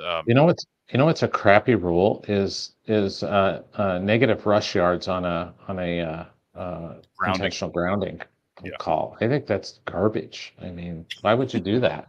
It's not a running play. They just count against your team rushing performance, in my opinion. The NFL doesn't, but college football does. So I thought Sully was fine tonight. I mean, I thought he was good and did a lot of good things, did a lot of positive things. And more importantly, he did not make mistakes. And that's the key. That's just the key. I mean, Wisconsin made mistakes. Iowa did not. And that wasn't the difference in it. I didn't see this coming. I thought Iowa would win comfortably. I think I had 24-10 as a final. I did not have 42-10. I didn't have my numbers twisted around like that. So I was surprised that but Wisconsin's just not good against the run this year. They're just not. Here's a couple of things that jumped out for me. How about red zone 6 for 6? Yep. And we're talking about 6 touchdowns. Yep. That's impressive. How about playing all night and our punter punts a total of 3 times? That's a good job of moving the ball up and down the field. Yep. One of the few things that went wrong the entire night was a 55-yard field goal went off the upright. It was still a really good kick. It's just unfortunate it could have curved off the upright and gone through, but it didn't. Don, let me interject here. You know what I'm going to say. I've been saying it regularly ever since then. I said it the night of the Iowa State game, should have kicked that kick from 68 yards. You can say what you can shake your head all you want. I know I shouldn't have brought it up. 55 yards, and it hit near the top of the upright. And to be honest with you, I was trying to figure out what the wind was actually doing. And the flags are tricky, as you know, around the stadium, but it looked to me, if anything, there was a little bit of breeze out of the south, I think. That's what it looked like on yes. Well, that's what it looked like on television, because you had the kicks going out of the end zone the other direction. Well, they were going out of the end zone. I think in general, you're right. I think the kicks in general went longer to the north. Yeah. So my point is that's even more amazing that the 55-yarder had that kind of length on it before it hit the upright. So how many, based on where it hit on the upright, Don, how much distance did it have? Don't shake your head. You just tell me. I'll help out here. I said 65. 74. I'll say that. I said I'm just appeasing Corey here. I'm being playful. That's my idea of being playful. I don't know. You're saying 65, Tom? I think it would have reached from 70. I don't think 70. I did ask Drew one time about if he felt before the game, because he always tells LeVar before the game which direction and how he feels about, hey, this is my distance, this is how far I can get it. And he did not give him the green light for the Iowa State game for that link. So I'm not surprised by that. I just, odds, I guess. I keep thinking odds of, this versus this. But anyways, Don, anything else specifically about this game for Tom regarding Kirk or anything? Tom, did you get any insight at all as to what the QB depth chart's going to look like this next week? Did not. He told us he'd share that with us on Tuesday when they know more about where Cade is at. I'm still kind of thinking, just because of the concussion and a short week and travel and everything, that Cade's probably not going to be available. Or if he is, it's going to be emergency kind of thing. But it's either you're cleared or you're not with the concussion thing. And if you're not cleared, I just don't know how much practice time he'll get this week, because we are in a short week.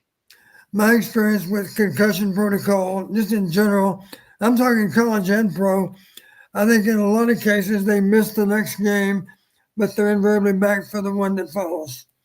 Yep.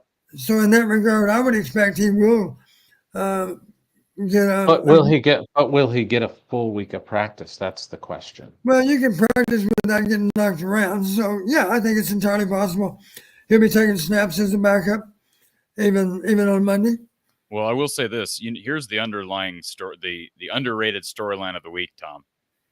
I don't want anything to happen to Sully, but if something were to happen and all of a sudden you have a Southern California quarterback walk-on playing against UCLA about maybe an hour and a half from his hometown of La Jolla, that would be pretty cool, Don, because you got to think he's going to have a family at that game up at UCLA. That would be a cool story, only if we win the game and he looked good doing it. I said earlier, I think they win with Stratton. Sullivan, here's the deal. Sullivan was phenomenal when called upon, but nothing was stopping that rushing attack tonight. So if Stratton came in the game, he would have just handed the ball off 30 times, right, Tom? I'll tell you what, this UCLA team has gotten better. Early in the year, they were not good, but they are playing. Some of that. Yeah, I made the comment today. I said, looking back to what we know now compared to what we knew back in time, we would have been much better off playing UCLA in September. Yep. That's when they were vulnerable. They are playing pretty good football right now. I've watched a little bit of them in a couple Well, let's games in the face it, last it's 2 not or easy 3 to go weeks. into Lincoln and play great football. And But they, and Iowa's struggles on grass. I'm going to keep bringing it up because it's a real thing. So got to see how they do on grass too. When you say that they struggle on grass, is there data to back that up, Tom? Name me the last time they played on grass and they looked, other than Purdue. Last year they beat Iowa State on grass, right? Yeah, they did. It just I don't know. seems. I guess I don't track that. I'm just curious. I just have memories of them looking like figure skaters out at the Rose Bowl. Yeah. you're thinking back to that Stanford game, I guess. Yeah, it's just that's etched into my brain, and they're going to be playing on that field. So we don't have a guy named Christian McCaffrey, but they don't. They don't. But I'll tell you what, Iowa is just playing. I think that as crazy as this, I'm not saying it's the best thing that ever happened to them, because you never like the best thing to be a loss, but it got their attention. The loss to Michigan State got this team's attention, and they're like, okay, that stuff's not going to happen again. And I was talking to somebody who told me that Kirk kind of felt that he didn't know it, but and Coach, you can probably speak to this. Sometimes you just know there's something off with your team during the week, and you're like, we might be running into one this weekend because the practice just hasn't gone the way we hoped it had gone during the week. And I think that's what happened at Michigan State. And since then, these guys have been more locked in. Yeah, I can imagine. Let's just talk about a couple of other teams that are radically different one weekend than the next. Let's just go back 1 week to Nebraska and Columbus, Ohio. And I remember a week ago saying, Ohio State's got problems. And they ran for less than 100 yards against Nebraska. And yet Ohio State got it together at Penn State. And that's a hard game to win, because Penn State certainly had everything set up the way they wanted it. And Ohio State still beat them. Let's not forget, did you see the Ohio State game today? Penn State was very, very fortunate when the Ohio State quarterback lost the ball before he crossed the plane of the goal line. The ball happened to bounce off his knee. Yep. If it would have bounced out of bounds on the 1 yard line, they would have lined up and scored a touchdown. But the fact that it went out through the end zone, now it's a touchback, it's lost the ball, and they start off on the other team starts on the 20. A huge mistake, and yet they still overcame it and won the game. Yep.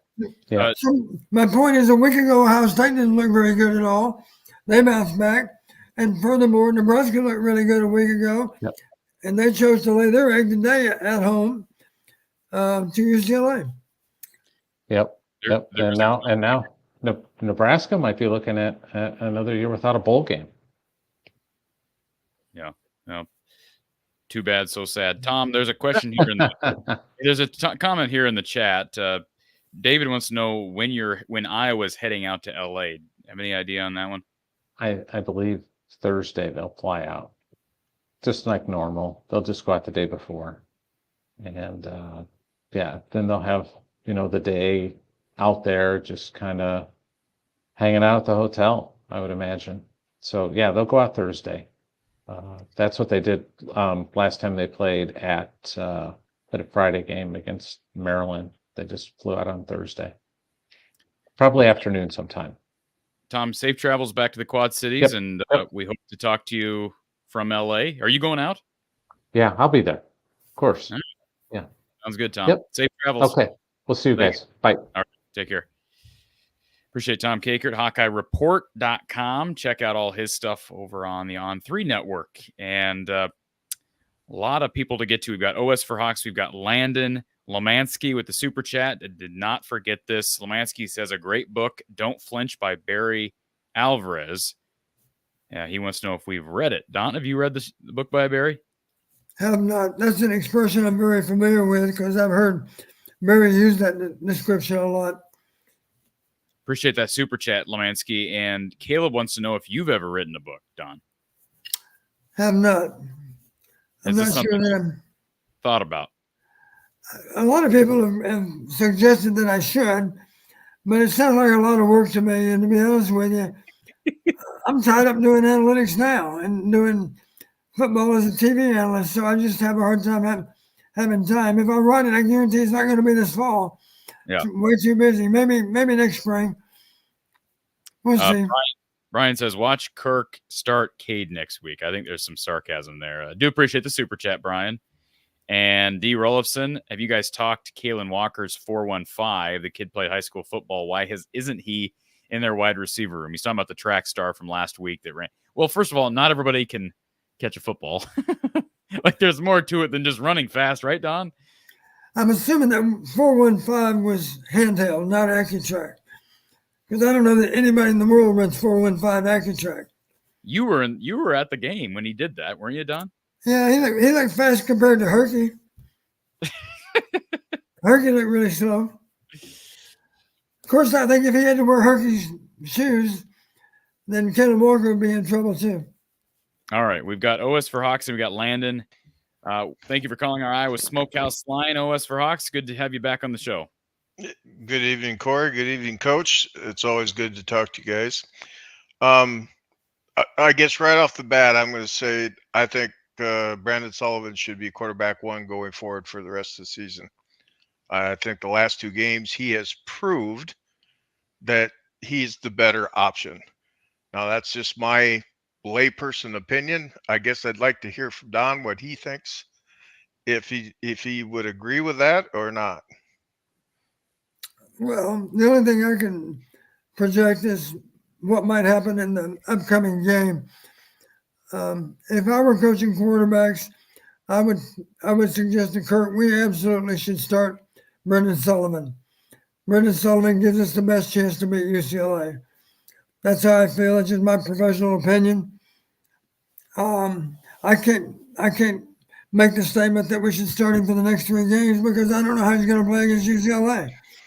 So to me, you earn the right to start with how you perform in the previous week, and it's a week by week process, and you have to prove each and every game that you deserve to be the starter for the next game. So I hope that helps. I would definitely recommend to Kirk that we start Brendan against UCLA. I think he's earned that right. I think he gives us the best chance to win. Well, I always like to refer to a professional opinion, Don, and I thank you. I wanted to throw something up here, and I want to talk about the field goal try that bounced off the upgrade, and you guys were talking about it. And I'm going to make a golf analogy here. If you're standing on a tee box and you swing with everything you got and you hit a 330-yard drive, but it ends up in the trees and in the rough, what good has it done you? Are you better off hitting the 300-yard drive down the middle or even 290 in the middle of the fairway with an opportunity to score? Well, I'm just saying, when Drew kicked that ball, it looked to me like he was going after every ounce of distance that he could get. He hit the upright. I know he did, but it struck me. I know, but it struck me as he was. It struck me in my golfing that he was overswinging. That's all I wanted to say about that. I think from that distance, it's not hard to imagine that the ball might not go through the uprights. Well, can we just establish something? He with his much leg as he got into that, with as big a leg as he has, he doesn't have to swing that hard. I know, that's my point. My point is that maybe with a little less leg, maybe he's a hair bit more accurate. That's the only thing I was just saying. He does. This is his craft. I would think he knows how to kick a 55-yarder. To be honest with you, and you can appreciate this, you know, they always talk about exit velocity, whether it's baseball or football or whatever. I think his exit velocity on PATs is very similar as to what it is on a 55-yard field goal. I think he hits it hard every time. Doesn't matter if it's a PAT or a long field goal. They all look the same. They all travel pretty much the same distance. If you can allow them all to keep traveling. Most of his kicks, if they're inside 50, they're going way to the top of the net, right? Yeah. Right. You know, so I don't know. That's just how he kicks. I know he's made some adjustments. He talked to me media day. We talked about his adjustments that he's made. A lot of them have been more mental pre-kick adjustments, but some of them, I know at least one specific thing has been in how he kicks the ball. I mean, these are little technical things that only kickers and kicking coaches would probably be able to describe. But I just feel I feel a little bit. It's just unfortunate because I almost feel like it's not. It's just unfortunate because he's been given a couple of opportunities at long kicks. He's not missing these by much, Don. I just feel bad for him. You look at Kyle Conrad. Say it for me, Don. Conradi, is that his name? The kid from Iowa State? Iowa State, yeah. Yeah. Did you see that kick he had today from he had a kick from 52 and that was raining, but I've never he must have just slipped off his foot or something. It was a fine snap. He kicked it about half a football field to the right. I mean, it was unbelievable. Yeah. And you're on grass surface and it's raining too, huh? So not hard to imagine that the footing was a big part of the problem on that kick. Yeah, I'm sure. But I'm just saying, like, Drew has had multiple opportunities from 55 to 58 yards, and he's just bombing these things. I don't think that's the problem. I just feel bad for him because I think he's an NFL kicker. And, you know, I think he'll make an NFL team. Absolutely. He's just got a big leg. I by no means was trying to throw any shade at Drew Stevens. I think he's a wonderful kicker. I was just making a comment about that particular kick. It just looked like. And you know what? He's been called on less lately, right? Because they've been getting into the end zone more. Yeah, no doubt. And let's go to that. I want to talk about play calling. We'll just segue right into that. I thought that the touchdown throw to Gill in the flat on that touchdown was a masterful call by Tim Lester on that particular play.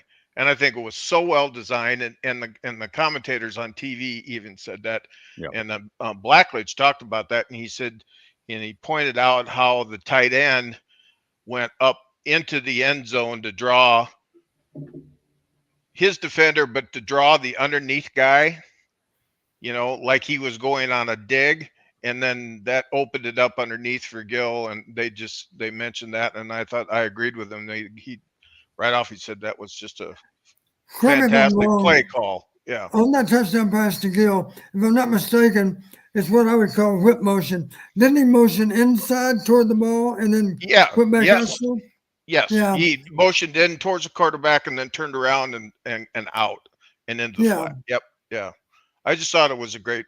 And then the other thing I wanted to mention is I thought Jazzy and Patterson just showed some tremendous forceful running with violence, I call it. He looked like, and the commentators were talking about that. He looked like every time he got the ball, it might be the last time that he was running the ball, and he was just going all out at 110%. Don't you hope he sticks around? Oh, yes. Because yeah, we know guys can leave at any point for any reason, and you just hope that those guys stick around. You hope they can retain what they have at running back because, like I said, Liddell's done a really nice job with guys out of high school. None of these guys are transfers. They're just bringing these guys in out of high school and developing them, and you just hope that pays fuller dividends than just Caleb Johnson. Yeah. And then a couple other things. It was Sullivan, I thought, played great. He was 7 to 10. You know, I thought he easily could have been 8 to 10 because I think even if you thought there was pass interference, I thought Seth Anderson should have caught that one ball. I mean, it hit him right in the hand. So even if it was a little bit behind him, is the job of the wide receiver or receiver is to catch the ball. So. And it seems to me, and I don't want to get into an argument, but Seth Anderson has seemed to have more drops than maybe some of the other guys. But what about the throw to Jarrett Bowie? Was that on? Oh, Bowie? That was bad. That was bad, bro. I put that up to early game jitters. Like you said, I think that's what that was all about. But that was a bad throw. I mean, he caught his hands on it, but that's it was bad. There's no doubt about that. And the last thing I wanted to say is that I thought Nick Jackson had one of his best games of the season. And that's not including the interception. I just think outside of the interception, which was fantastic, I just thought that Nick was playing great. He just seemed to turn up more often on every play than I've seen him in other games. And not that he hasn't played great in other games. I just thought today was an exceptional game. But that's all I got. Thanks for taking my call. I do have one question, Corey. Yeah. And this is just technical. Is Yeah. there any way that you could, if you were waiting in StreamYard, is there any way on the avatar or whatever to have where we stand in the queue? So we have any knowledge? I mean, I'm not a young man anymore, so me waiting and up till midnight. That's what, yeah. I mean, It's just putting it straight. I mean, I'm very impressed how coach is able to handle this with great ease. Maybe when we get some bigger nights. I mean, when I got on here, there were you and I mean, a lot of people, and I just go. Oh, I know. I was on before you even came on. I was 10 minutes before you started, and I was sitting here wondering, where in the world was I in the queue?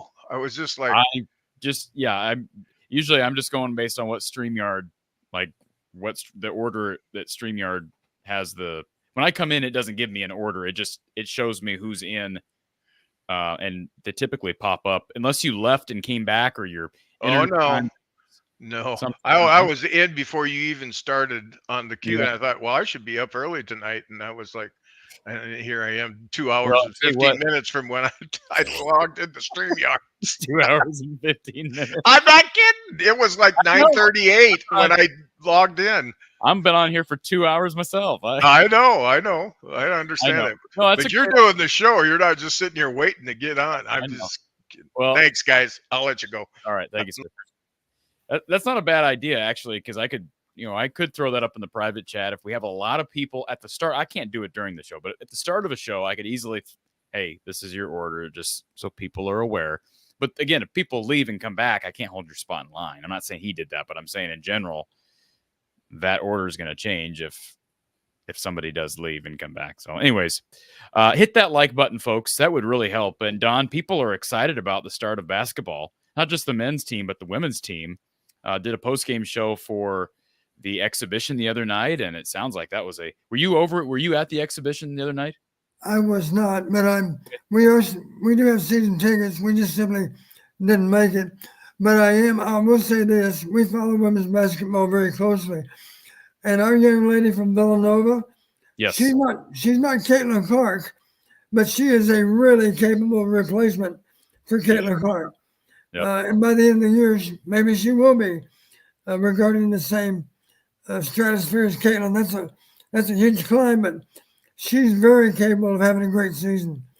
And just so everybody's aware, during men's basketball season, we've got Coach Gary Close. I've not made an official announcement about that, but Coach Gary Close is back for another season, so he'll be with us for a number of post-game shows, as well as Kasheen Alexander, former Hawkeye All-Big Ten guard Kasheen Alexander, and this was announced earlier this week on the old X account that Kyle Huseman, who works with Tom Kakert over at HawkeyeReport.com, he covers the women's team. He'll also be joining us for similar segments to what we had this evening and what we do for football and men's basketball. So much to get to. We'll be able to get reaction from Jan Jensen after every game, just like we do with Coach Ferentz and Coach McCaffrey. So hit that like button, folks. Be sure to subscribe if you're here.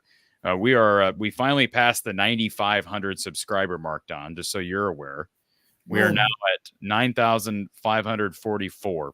So we need 456 subscribers to hit that 10,000 mark. So we'll get there. And I'm sure the women's basketball season will help. But be sure you tell your friends about what we're doing here and be sure to hit that like button. It does indeed help. All right, let's go to go ahead, Don, if you had something to add there. I was going to make one comment, Corey, just not to assign any lesser value to the value of Kamari Moulton and Jazz Patterson. Think about this. Caleb had a wonderful night, 24 carries, 135 yards. Guess what? When you add together Kamari's carries and Jazz's carries, 19 carries, 130 yards. A better average than Caleb. And I'm not suggesting they're both better backs, of course, but what a great supporting cast. Absolutely. And is it any wonder that our running back coach has no concern at all with inserting one for the other? And is any of your applause and praise for Jazzy and Patterson, does it happen to be because you share a last name? But we're not related.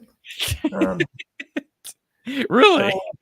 But surprising to hear that, Donna. I would be proud to claim him as a family member for how he runs the football. That's for sure. He sure runs with enthusiasm, doesn't he?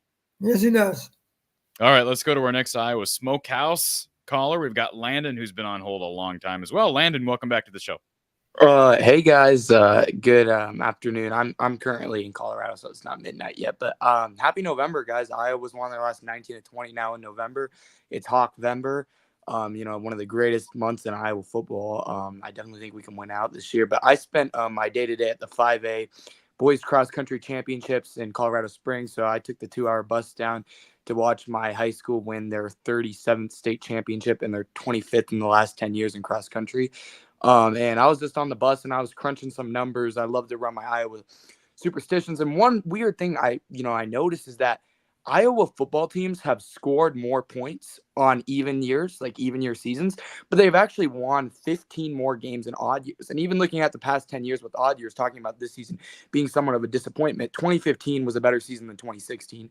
I would say 2018 was better than 2017 because 2017 was a pretty, different team with, but 2019 team was better than the 2020 team.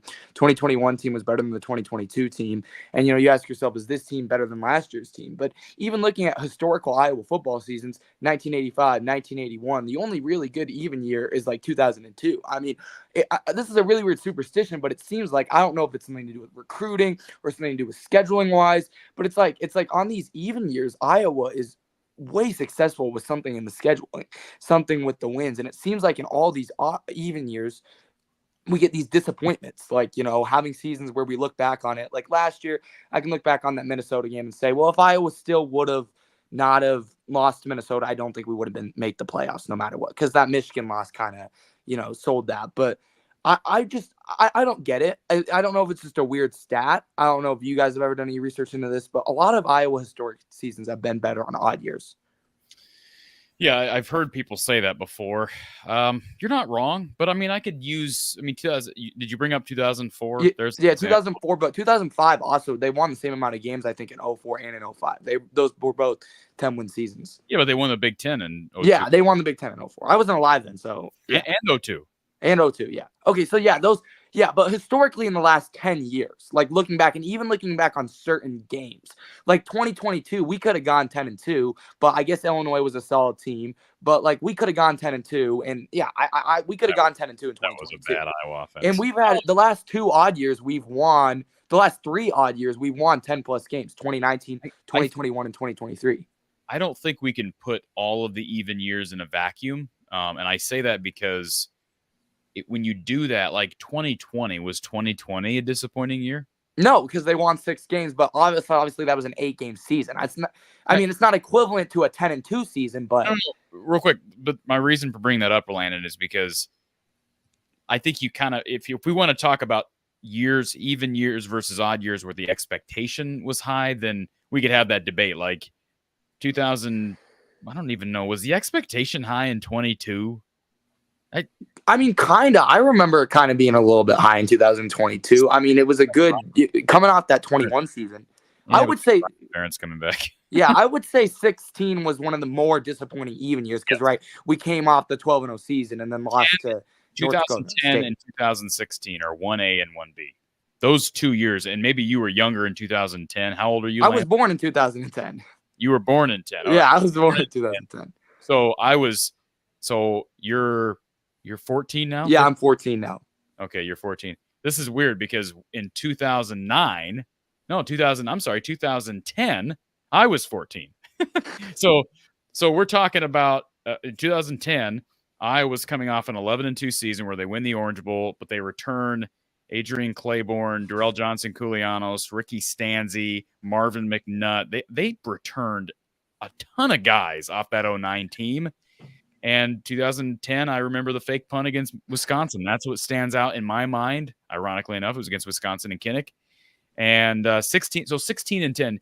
you do a little research, Landon, those 2 years, I'll give you those years as it relates to even. I wouldn't throw 22 in the mix nearly to the extent of those 2 years because those 2 years were loaded. So yeah, I think there's some truth to that. And then like the odd years where there's not as much expectation, 2015. I mean, I don't even know if I'd go 21 and 23 because those were such oddball years with the offense. 2019 was a 10-win year. 2019 was a solid year. Yeah, that's yeah. What, I mean, 14 was a disappointment. 12 was a disappointment. In those years, they didn't have big expectations, but they were disappointing years. So yeah, there's probably, if you went back and tracked it since 2006, I'd say there are probably better years during odd seasons. Yeah, there's a lot of Hawkeye superstitions. Like another one I was thinking about, and this is a really weird one, but Iowa hasn't won in that 2 weekends ago when we lost to Michigan State. That weekend, whatever, like, I don't know, is that week 8? What is that, week 9? Is that week 9? Iowa hasn't won in week 9 since 2019. Or no, that's not week 9. It's week 8 or 7. Iowa hasn't won in that like last October weekend since 2019 because they lost to Northwestern. No, so they lost to Purdue in 2020. They had the bye week in 21. They lost to Ohio State in 22, and then last year we lost to Minnesota, and this year to Michigan State. That's a weird superstition. That's probably not a real thing that we lose all those weekends, but we haven't won since 2019 when we beat Purdue on homecoming in that week or whatever. So I mean, you got a lot of Hawkeye superstitions. Well, Landon. Your job, Landon, now because Tom brought this up, your job here in the next couple of days is to do research. It's going to take some time, but your job is to do research on what Iowa's record over the last 2 seasons is on grass. All right. I can, I love math. As a 14-year-old, I take like my high school advanced classes, and I'm like, I love crunching Hawkeye stats. And also, someone brought in the chat, put up a points per game tracker. I mean, every single time Iowa scores, I'm always back in my calculator on my phone tracking how many points per game we're averaging throughout the season. And at the end of the game, I believe we're at 30.44. I was really excited to see Kirk score that final touchdown. I don't think you've talked about it all about how Iowa got that first down after the 2-minute warning, and they could have kneeled it, and they handed it off to Patterson, and he scored. And I guess, I was proud of that because I wanted to see the Hawkeyes put up 40 again. I didn't really call it running it up, but I thought, that kind of cemented it, right? Like 40 is a big number for us Iowa fans, right? Like I was reading Hawk Central or something like that, and it was like, we haven't scored 40 plus points in 4 games since like maybe 2017. I don't know. 2017, we scored a lot of points. But like, that's one point that I'm making out is that like, even that touchdown tonight to make it 42-10 was huge. Yeah. I don't know about 20. I mean, obviously 2017, they scored points at the 50 burger against Ohio State. And actually, I can count it right now. We got the 40 point against, Iowa State when we won in overtime. The 55-24 game against Ohio State. We beat Nebraska 56-14. That's 3. I'm trying to think of any other ones. Was the Illinois game? The Illinois game we put up 40 plus. The homecoming game. Was that I go back that far. Some of those Illinois games. There was an Illinois game where they win like 63-0 one of those years. That was 2018, and no one can ever find highlights of that game. I found one highlight. There's no video of it. I remember I was like somewhere not watching that game. No one ever talks about that game. I mean, that Illinois team must have been really bad because if Iowa beat them 63-0. Don, can you tell that the young man on our show right now is a big Hawkeye fan? He's looking for highlights from a 63-0 beatdown. I mean, there's one video. If you look it up on YouTube, there's one video, and on Iowa's website, you can go back and watch like a shorter recap. Yeah. Well, I wasn't doing post-game coverage back then, but no. So Landon, were you here? Were you on this show last year? Did you follow the show last year? A little bit. I started following you guys in 22. 22 is one of my like bigger disappointing years, guys. Like just having a little reflection right now. It's like midnight for you guys, and we're just reflecting on Iowa football seasons. But as someone who I'm 14. I started watching Iowa football in 2017. My dad took me to the Ohio State game. I fell in love with football after that. And I've just tracked Iowa stats. I can tell you every single Iowa football score since 2017. I've memorized scores. Since 2019, I can tell you the opponent, what day we played on. And so my memory has got so good, Corey, that I have a calendar memory that I now go around at school and I tell people, hey, tell me any day between the months of September and November of the years 2017 to now. And I can tell you exactly what day of the week it was because I remember the Saturday days of Iowa football and I just go back with mental math. So, You sound like an extreme version of what I am from. It's like since 2000. My memory goes back to like 2008 is when it really went. I mean, I was around before that. I remember Iowa football before that, but I mean, I can now. I'm not as photographic as that is as you are since 17 with all those years, but I mean, I can give you the record of every team. Like I can a stat here is that all these games we're playing this year, they're on the same dates as 2019 season, and that's because of leap year, obviously. But yeah, guys, I mean, just 20. Like I said, 22 is a pretty disappointing year in my opinion. But honestly, guys, like in the past 10 years, what would you say is the most disappointing season to you? Well, did you watch my segment after the Michigan State loss? Oh yeah, I watched that because I was thinking about that because I wanted to make my own. I saw what you said, and I didn't watch Iowa football in 2016. I actually remember watching the Rose Bowl game, but I wasn't really following it. But I've watched the highlights of that North Dakota State game before. Yeah, that's the one. I mean, I remember where I was up in a hotel up in Okoboji when I was. I mean, I remember that game to me is the biggest loss. 22, the last game you want to go recent. I mean, obviously the loss against Nebraska was ridiculous. I was at that game. I actually I moved from Iowa to Colorado 2 years ago at the end of 7th grade. And I remember I try to go to an Iowa game every year. I haven't got to go to one yet this year. I would like to go to the Nebraska game, but I went to that one. And I remember like I was in the crowd and I remember feeling, and it just didn't feel right all game. It was like something about those senior day games for Iowa. And this is another stat. You know, we've done pretty well in senior day games these last couple of years, but I've remembered a lot of losses on senior day. I mean, these last couple of years, I think we've won last year in 21, and there wasn't really a senior game in 2020, but like 2018 and 19, but we lost the game in 17 against Purdue. We won it in 16, 15, but I don't know, man. I don't know. I'm trying to get my photographic memory going. If you ever need a stat guy, you know where I'm at. I want you to come up with that stat about grass. Yeah. And get back to me. Send me a DM on some social media. Yeah. Do you have Instagram? Yes, I'm on Instagram. Okay. Yeah. Okay. One more thing, man, before I go. I just want to say one quick thing about UCLA. I think it's going to be a lot closer game than everybody thinks. Iowa's probably not going to put up 40. I think the shorter week, I think going West Coast, I think Iowa needs to really be prepared. I don't know if you caught this, but I loved how Caleb Johnson was talking during the postgame show. He kept saying UCLA over and over. We got to focus on UCLA because he knows that teams this year have got knocked off their horses, got knocked off the boat, from this stuff. I looked at that Washington game earlier this year when they went into Rutgers. I think Washington is still a better team than Rutgers, and they were missing field goals left and right and like a blackout game on a Friday night at Rutgers, and Iowa's had trouble at UCLA, and I'm going to make sure to do that grass stat for you. And I hope the Hawkeyes can win, guys. My dad has never got to see Iowa win at the Rose Bowl, so I said, this might not be a real Rose Bowl game for you, Dad, but this is something like that. So, well, Landon, we'll look forward to chatting with you late next Friday. Yeah, man. All right. Thanks, Corey. Have a good night, man. Sir. Appreciate it. I have a question, Corey. Yes. Is Michigan State artificial turf? I'm based on what Tom said. I'm thinking that's grass. Grass? It might be because, let's face it, they're a little, I mean, within the state of Michigan, they are the ag school, right? It's not Michigan, it's Michigan State. So Iowa State has grass in part because they're an ag school, I think.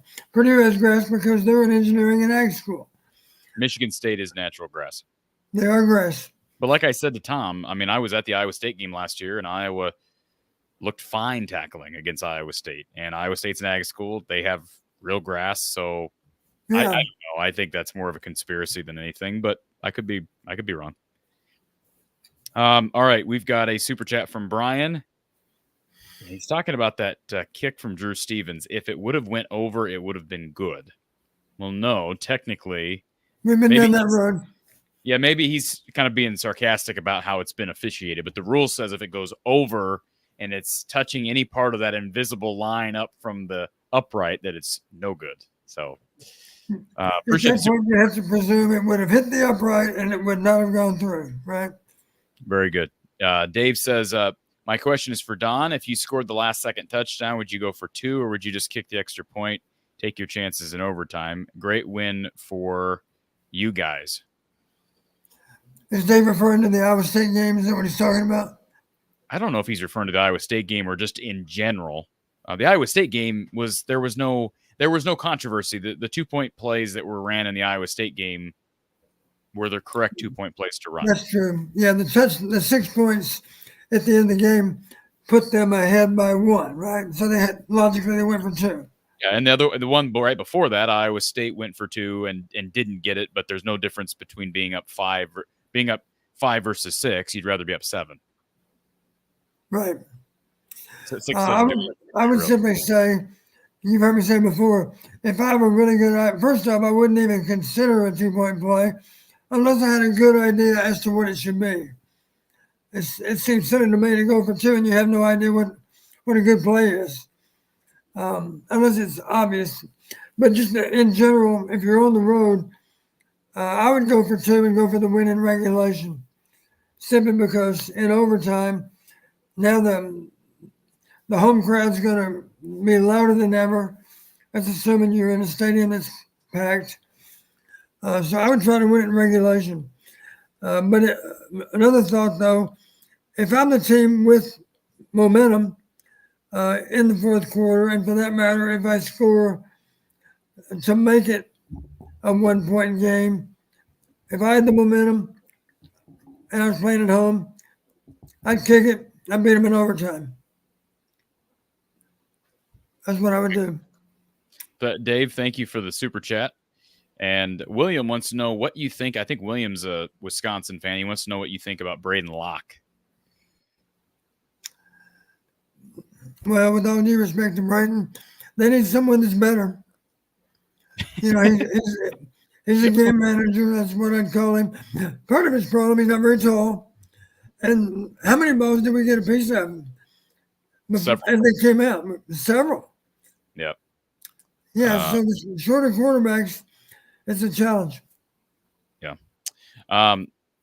Circle Herc says, Coach Don, is it true Hayden Fry once counted to infinity twice? Thanks, Go Hawks.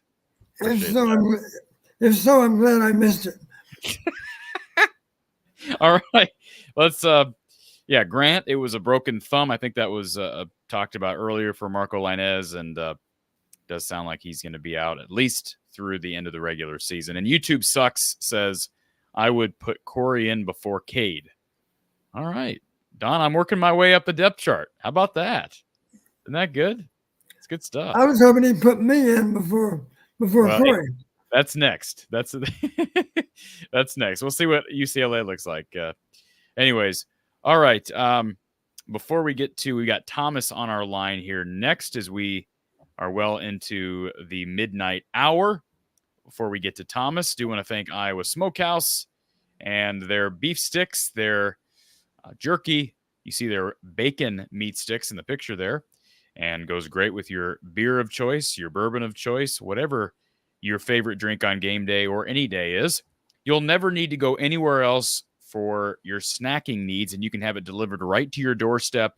And use the code Hawkeyes. That's an exclusive code available to you, the fan, through us, the show, from the Hawkeye of the Storm. Use that code Hawkeyes at checkout for 15% off your order. IowaSmokehouse.com. That's Iowa Smokehouse down in the Albia-Ottumwa area. Tasting is believing. And Brad Van Meter and his team down at State Farm. We've been talking about Brad and his group because they love the Hawkeyes and they love saving people money and getting people great rates on insurance. Give them a call, 515-256-6480, or you can go in and see him in person. Tell him Corey over From the Hawkeye of the Storm sent you. He's down at 4229 Fleur Drive in Des Moines. Doesn't matter where you live in the state of Iowa. You can get a free quote on whatever type of insurance you're in need of. And why not do business with people you can trust, people that have some of the same values you have? Brad's been in this business, in this industry, and with this company for a long, long time. Visit him online, bradvanmeter.com, or give him a call, 515-256-6480. That's Brad Van Meter at State Farm in Des Moines. Our RTI Threads player of the game tonight, Caleb Johnson, with 24 attempts for $135 and 3 touchdowns. Don, I could have went a variety of different places with this. One being Deshaun Lee. I thought he made a couple of really big plays early, made a great play on the ball, ripping the ball out from a defender's arms and then north end zone early in the game. And then, of course, came up with a big interception. And there's another what-if scenario. Why wasn't he playing against Michigan State? That was a question we had right after the game, after we saw the struggles from TJ Hall and John Nestor. Maybe it was disciplinary. We don't know. But ended up going with Caleb Johnson because just over and over again, he keeps getting these 3 touchdown games.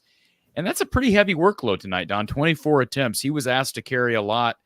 And, we're getting later into the season now, and he doesn't seem to be missing much of a beat as it relates to fatigue, even though Kamari and Jazz did take, let's see, how many total carries between the two of them? 19 total carries. Yeah, 19 for 130. Let's talk a little bit about Caleb tonight. I mean, he could just continue his phenomenal year. Yeah, I was certainly not unhappy with him. I think maybe their back end is a little better in terms of tackling than Northwestern. He was making Northwestern look really poor with their efforts to tackle him downfield. Maybe Wisconsin. I think Wisconsin simply has a better back end than Northwestern. And maybe that prevented him from having as many explosive plays as he had a week ago. Let me make one comment, Corey. I think the listeners will find it interesting. One of the things that amazed me as I was looking at Wisconsin, and I just went back and looked at their 5 conference games. That's all they played, of course, before tonight. And I simply asked those usual questions: who won the parameter, who won the game? Amazingly enough, there were 12 different parameters where the team that won the parameter also won the game. In other words, if Wisconsin won the game, they dominated in winning the most important parameters.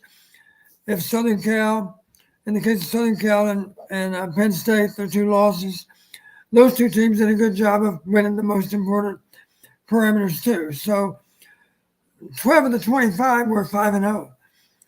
And then to go one step further, I looked specifically at rush attempts. You'll find this interesting. In their 5 games before they played tonight, 3 of those 5 games, they had 40-plus attempts, more than 40 rush attempts. They won all 3 of them. The 2 games they lost, they had less than 30 rush attempts. And, of course, they lost both those games. So what that told me, it's critical that we not allow them to run the ball 40 times. And better than that even, if we can somehow keep it to being a number less than 30, that's even better than it being in the 30s. And I don't know, is there a correlation there, Don, with teams getting an early lead on Wisconsin? Obviously, Bama got an early lead. I'm guessing USC got an early lead. Yeah, I'm not talking about Bama. I'm just talking about conference games. Okay, but I guess my point is teams. Well, it's funny you mentioned that because the next step for me was to look at the 3 non-conference games. Well, believe it or not, in all 3 of those games, they ran the ball 40-plus times. Even against Bama. 2 of them were wins. But here's the dirty little secret about Bama. Is there any doubt in your mind that a lot of those carries against Alabama were designed to try to keep the score down? They were simply a lot of carries in garbage time, I'm sure. That's how they ended up with more than 40 rushing attempts against Alabama.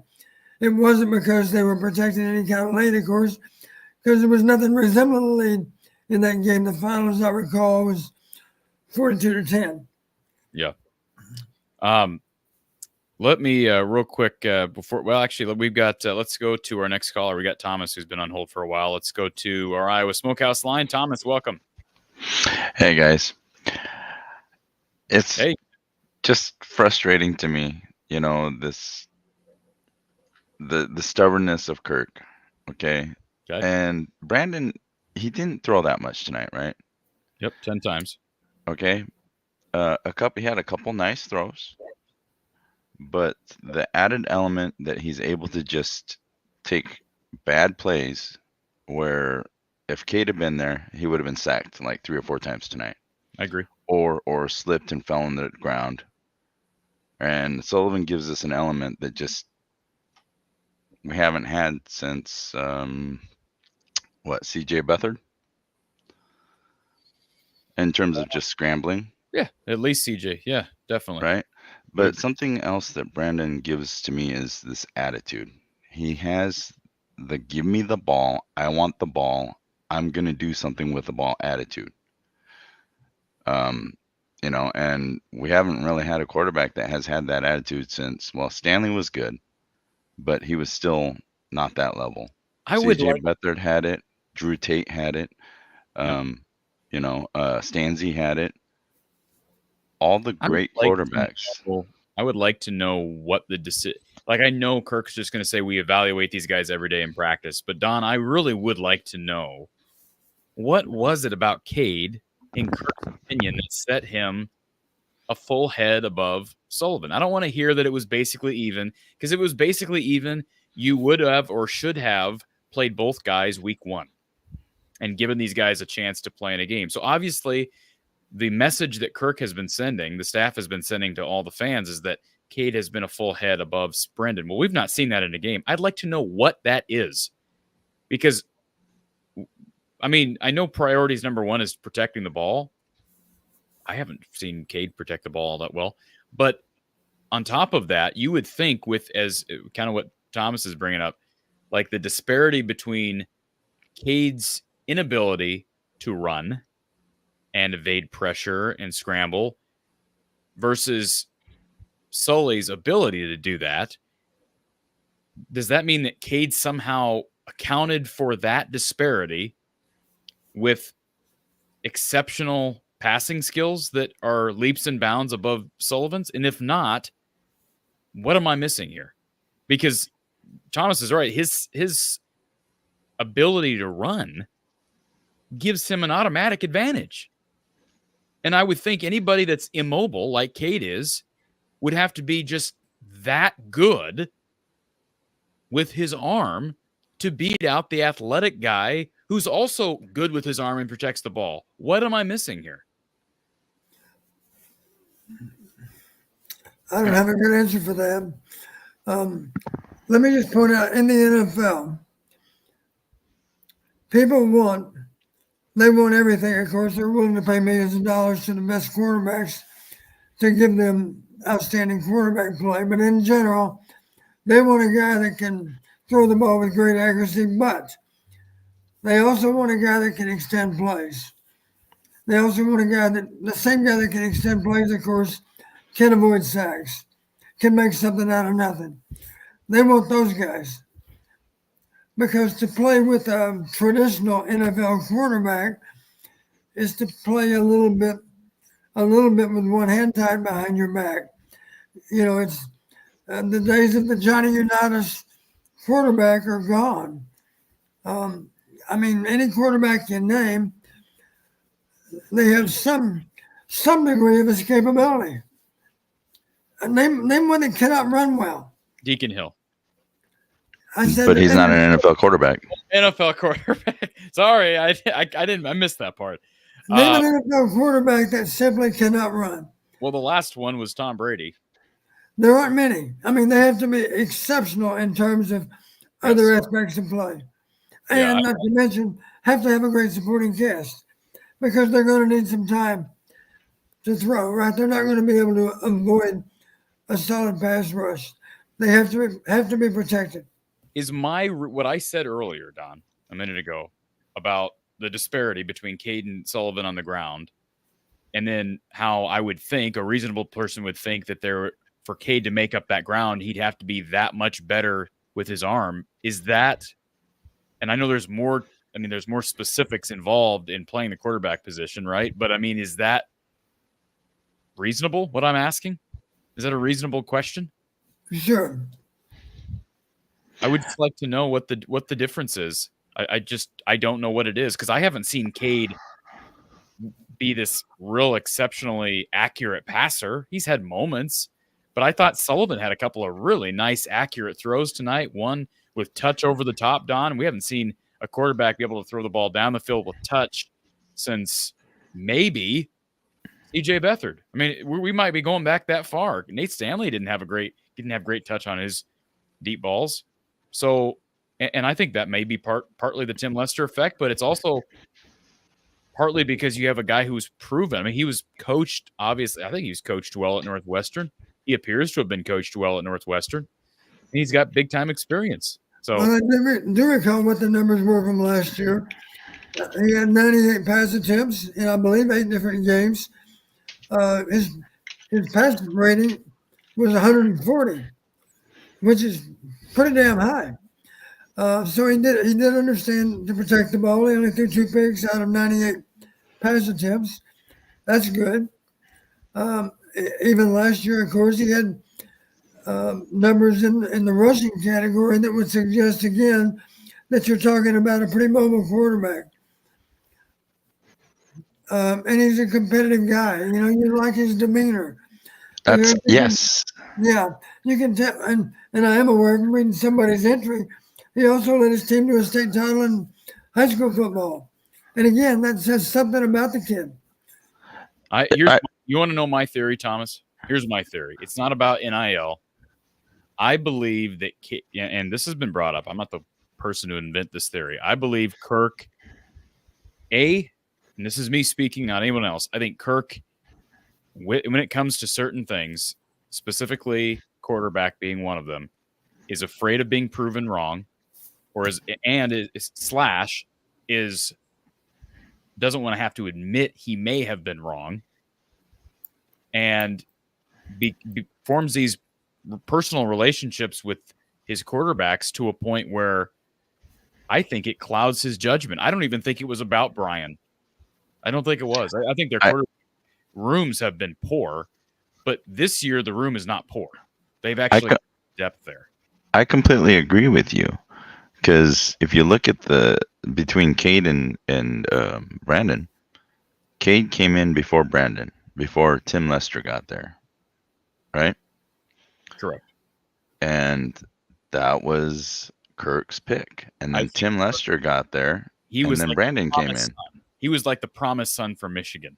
They bring him in, and maybe there's a psychological aspect to, the NIL collective did pay him a lot of money, or provided him with incentives, I should say, to be here. And so we're banning this guy. We were so excited about getting. The fans weren't the only ones excited. Kirk and that staff were head over heels. And Kirk's got this mental image of, I saw what he did against Iowa in 2021 in the Big Ten championship game. And he just keeps repeating that to himself, and he repeats that to the media. And it's like, nobody cares. Nobody cares. That was 3 years ago. I saw what Sullivan did last year in the Big Ten too. Who cares? Like, it doesn't matter at this point. So anyways, that's my perception of it. I could be totally off, but people have talked about loyalty to a fault. I don't know that it's a personal loyalty that Kirk has to Cade, more so than just he's in his 60s and he gets stubborn and he sees things a certain way, and it's hard for him to be proven wrong. And I think he digs his heels in a lot of things. That's not going out on a limb. No, I completely agree with you. But I also kind of look at the players that he likes, the quarterbacks that he likes. He does not like headstrong quarterbacks. The very few Iowa quarterbacks are headstrong. And I mean headstrong. I mean headstrong, and I think out of the last 20 years, I think Cade fits the definition of headstrong. Well, no. Okay, there's a difference though on the field. Okay. So Cade, Deacon Hill, and a lot of the really bad quarterbacks, it's read, throw it away. Okay. Very few quarterbacks in the last 20 years at Iowa have been, or that have got playing time, starting time, are the read, shit, find something else to do, and then throw it away, absolute as a last resort. That's, if you look at like the last few years, just looking at those quarterbacks, they do check, throw it away. Well, Sullivan, I was most referring to Cade, not as a person, but as the demeanor that I believe he gives off to the media. And I don't know about with his teammates, but I've always thought he's been cocky when he's gotten here. I just think he's been cocky since the day he committed. And when he hopped on that podcast with Jordan Palmer and he begged the fans to keep saying the offense was going to be crap. And it sure was crap. It sure was crap in 2023. the cockiness, I guess, is more so. I think he's extremely cocky. I don't even know that he fits the Kirk mold in that regard. So I don't know that it, for me, I don't think it's a personality thing. I get what you're saying from a gameplay perspective. All right. So, it's just refreshing to have a quarterback that I think the guys back him. I think the teammates, they want him there.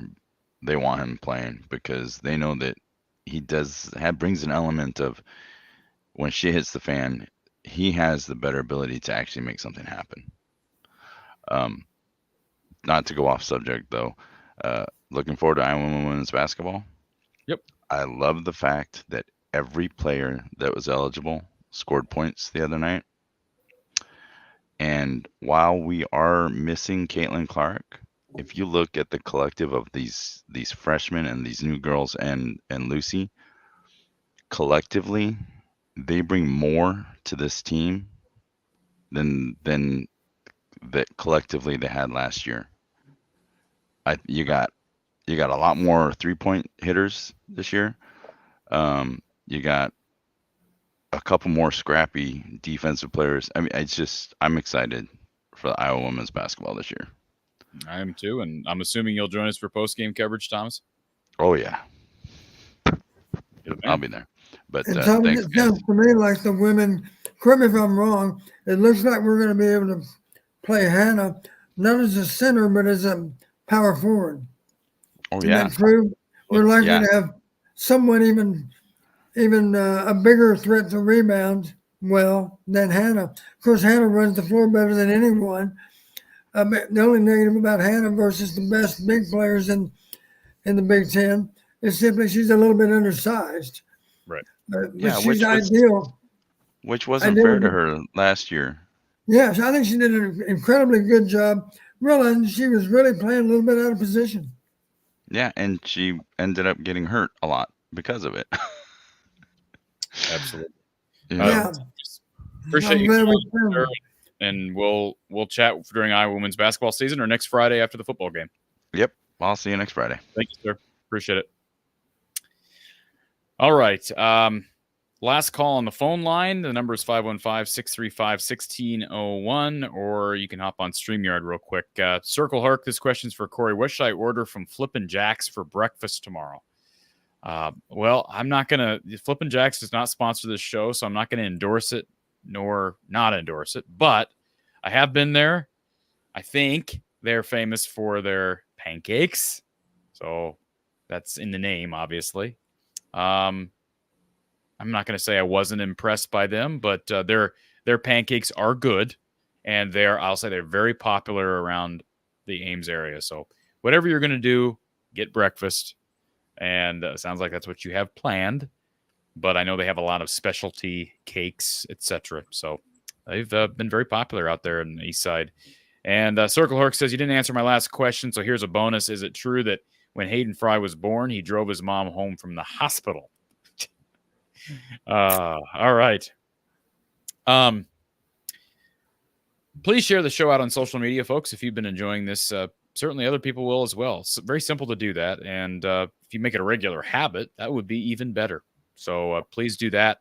And if you have not yet checked out the apparel for people like Aaron Graves, Carson Shire, Zach Lutmer, Jacob Gill, here's some guys who will be back next year. Now, we don't know about Aaron Graves, Don.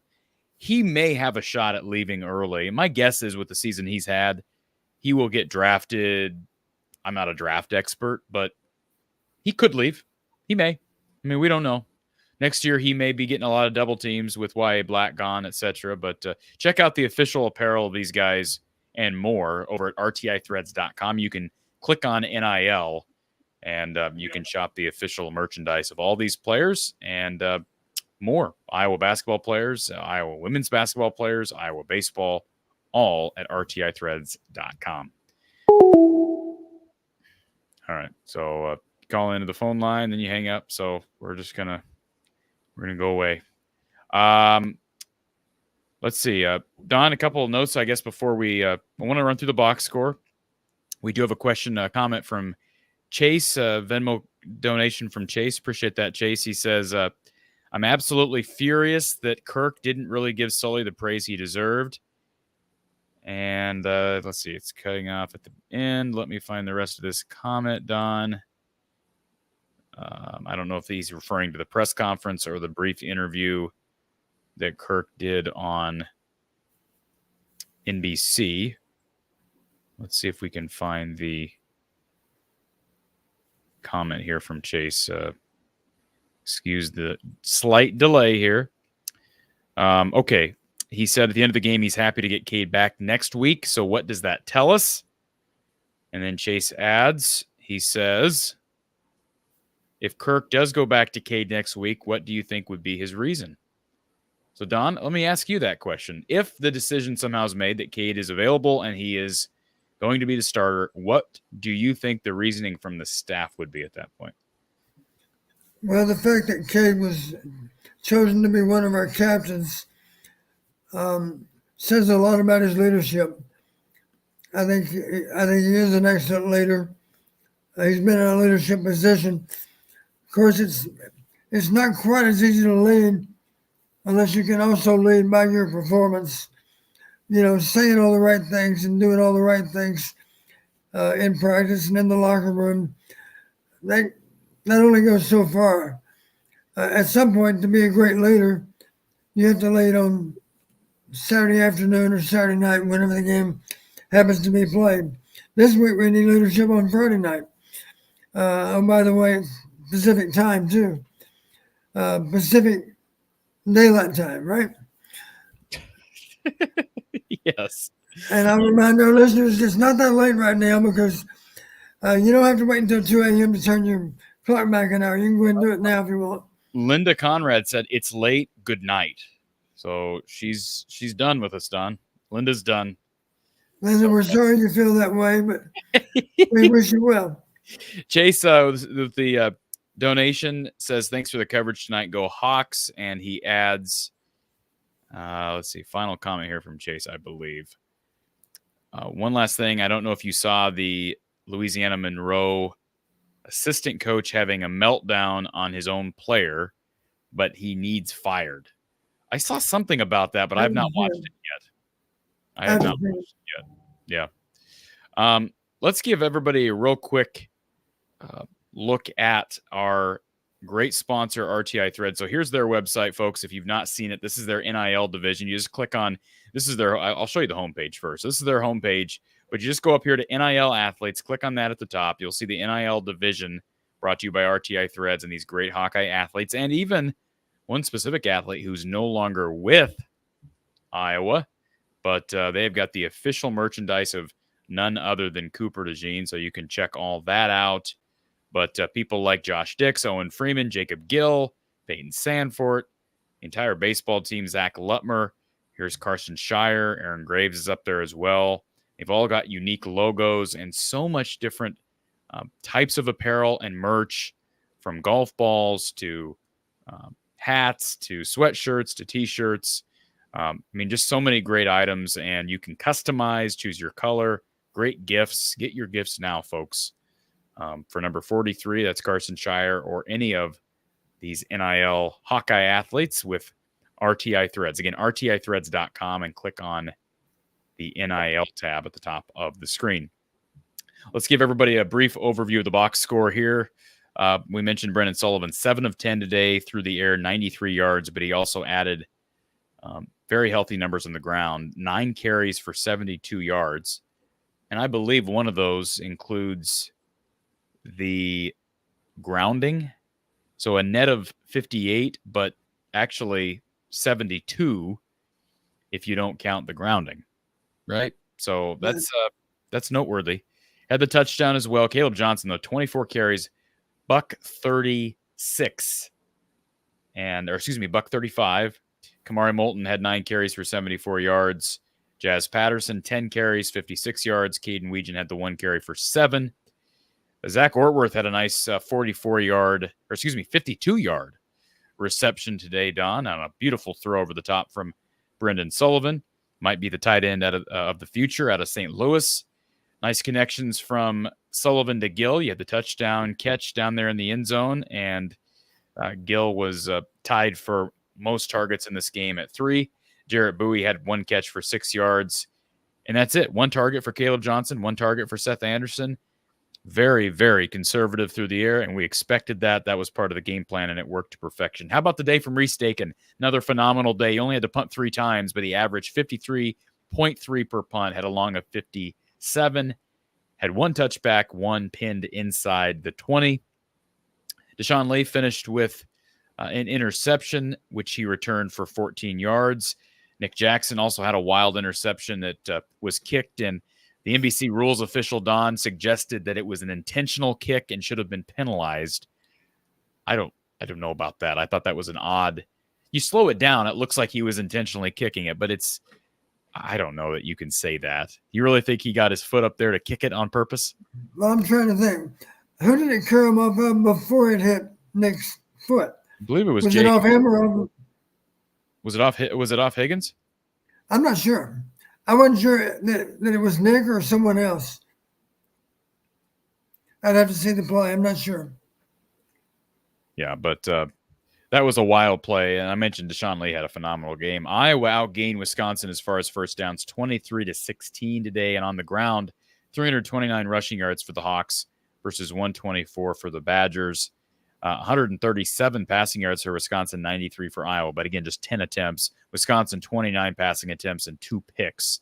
Iowa, an average of 9.3 passing yards per attempt. And passer rating is something like 182, I think, some high number like that. So isn't that a better number to look at, Don? Pass per attempt in a day like today when you're not throwing the ball very much? Yards per attempt. Think about this. When you're going in, over our entire season, we were +8 on turnovers over 8 games. And Wisconsin in their 8 games was -3 on turnovers. So no surprise to me that we won on turnovers. We're +2, of course. That's better than +1. Matter of fact, a couple of their wins in conference, I believe it was Northwestern and Rutgers. They were both +1, and yet that wasn't good enough. +1 would have been good enough tonight. +2 sounds even better, though. Won't it be exciting by the way, it ricocheted off Brian Allen's face mask. Won't it be exciting at the end of the year to look at the offensive improvement as a whole? NBC flashed a graphic up on the screen during the game today that basically last year they averaged close to 15 points per game. They're averaging, before tonight's result, they were averaging about 29. Now they're well over 30. They've doubled, and that's basically what Tim Lester wanted to do. It's incredible improvement when you think about it, but it's going to be interesting to look at all these numbers. Critical down percentage. How about conversion percentage? Today, and this is a microcosm of the entire season, Don, Iowa was 7 of 12 on critical downs versus 3 of 12 for Wisconsin. Here's another good stat that's really improved a lot. How about red zone scoring success?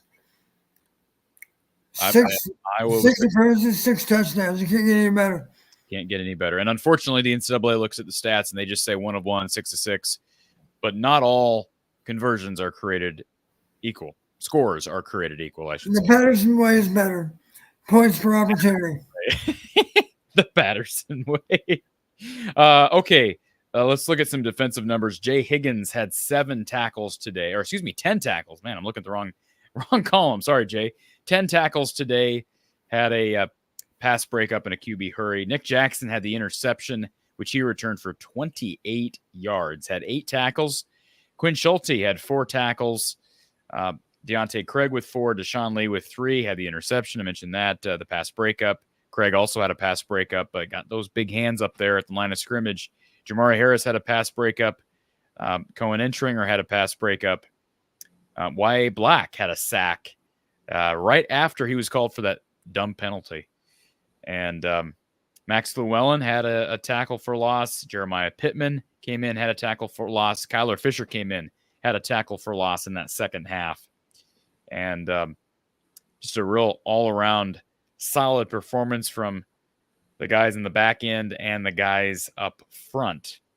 And it was good to see. It looks like Michael Burt played tonight. Just a note on the participation chart. Now, I haven't been looking at the participation charts real regularly, Don, but I'm curious. There's a true freshman tight end who I think very highly of, and I'm curious to see where he's at because these guys can play 4 games and retain a red shirt.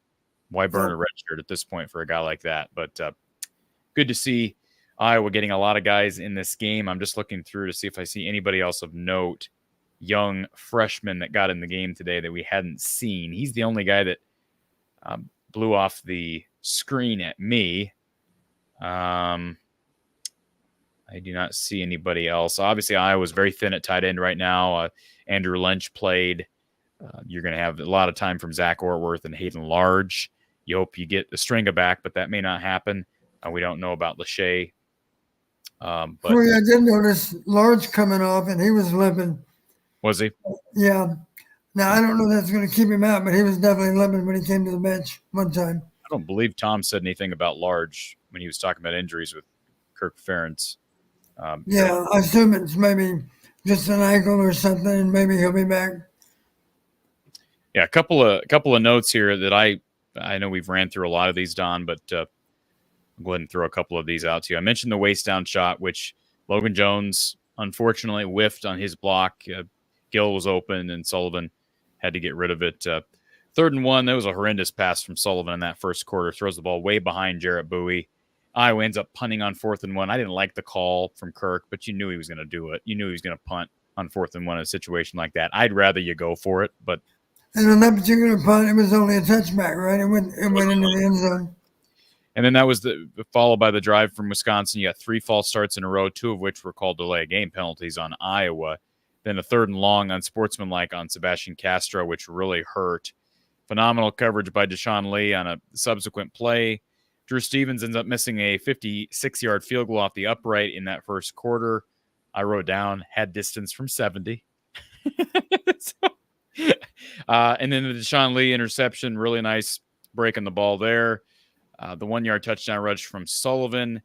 Iowa just continuing to pound it on the ground. You had the Sullivan series of jukes where he almost fell down on the third quarter run.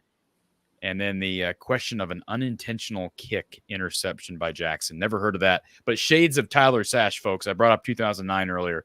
Last 2 weeks, we've had these weird interceptions. I believe one from Higgins and now one from Jackson. These pinball interceptions. I remember, who was it? Was it Brian Greasy? I'm trying to remember who it was that was calling the game back in 2009. I think it was Dave Pash, and I can't remember who was on the call with him. But the pinball interception that Tyler Sash took back to the house, and Iowa, Indiana, 2009. Let's get the date on that.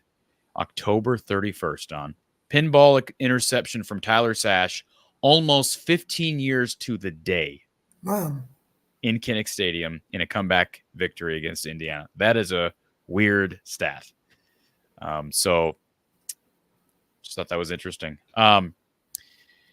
Again, final score was Iowa 42, Wisconsin 10. I'll give everybody a real brief update on some scores, especially if you've been watching us since the end of this game. There were a couple of games that were going late into the evening. In case people missed it earlier, Oregon took care of business again. They remain unbeaten, Don. They look like they're very much on their way to not only a playoff berth, but a spot in the Big Ten championship game. Georgia came back and beat Florida. Tough contest for the second-ranked Bulldogs, but they find a way to win. Ohio State takes down Penn State in a top 4 matchup, 20-13. You have Miami fighting through Duke and pulling away late. Mark Stoops' team falls to 3-6, Don. They got to win 3 in a row to get to bowl eligibility. They're struggling. Tennessee winning that one 28-18.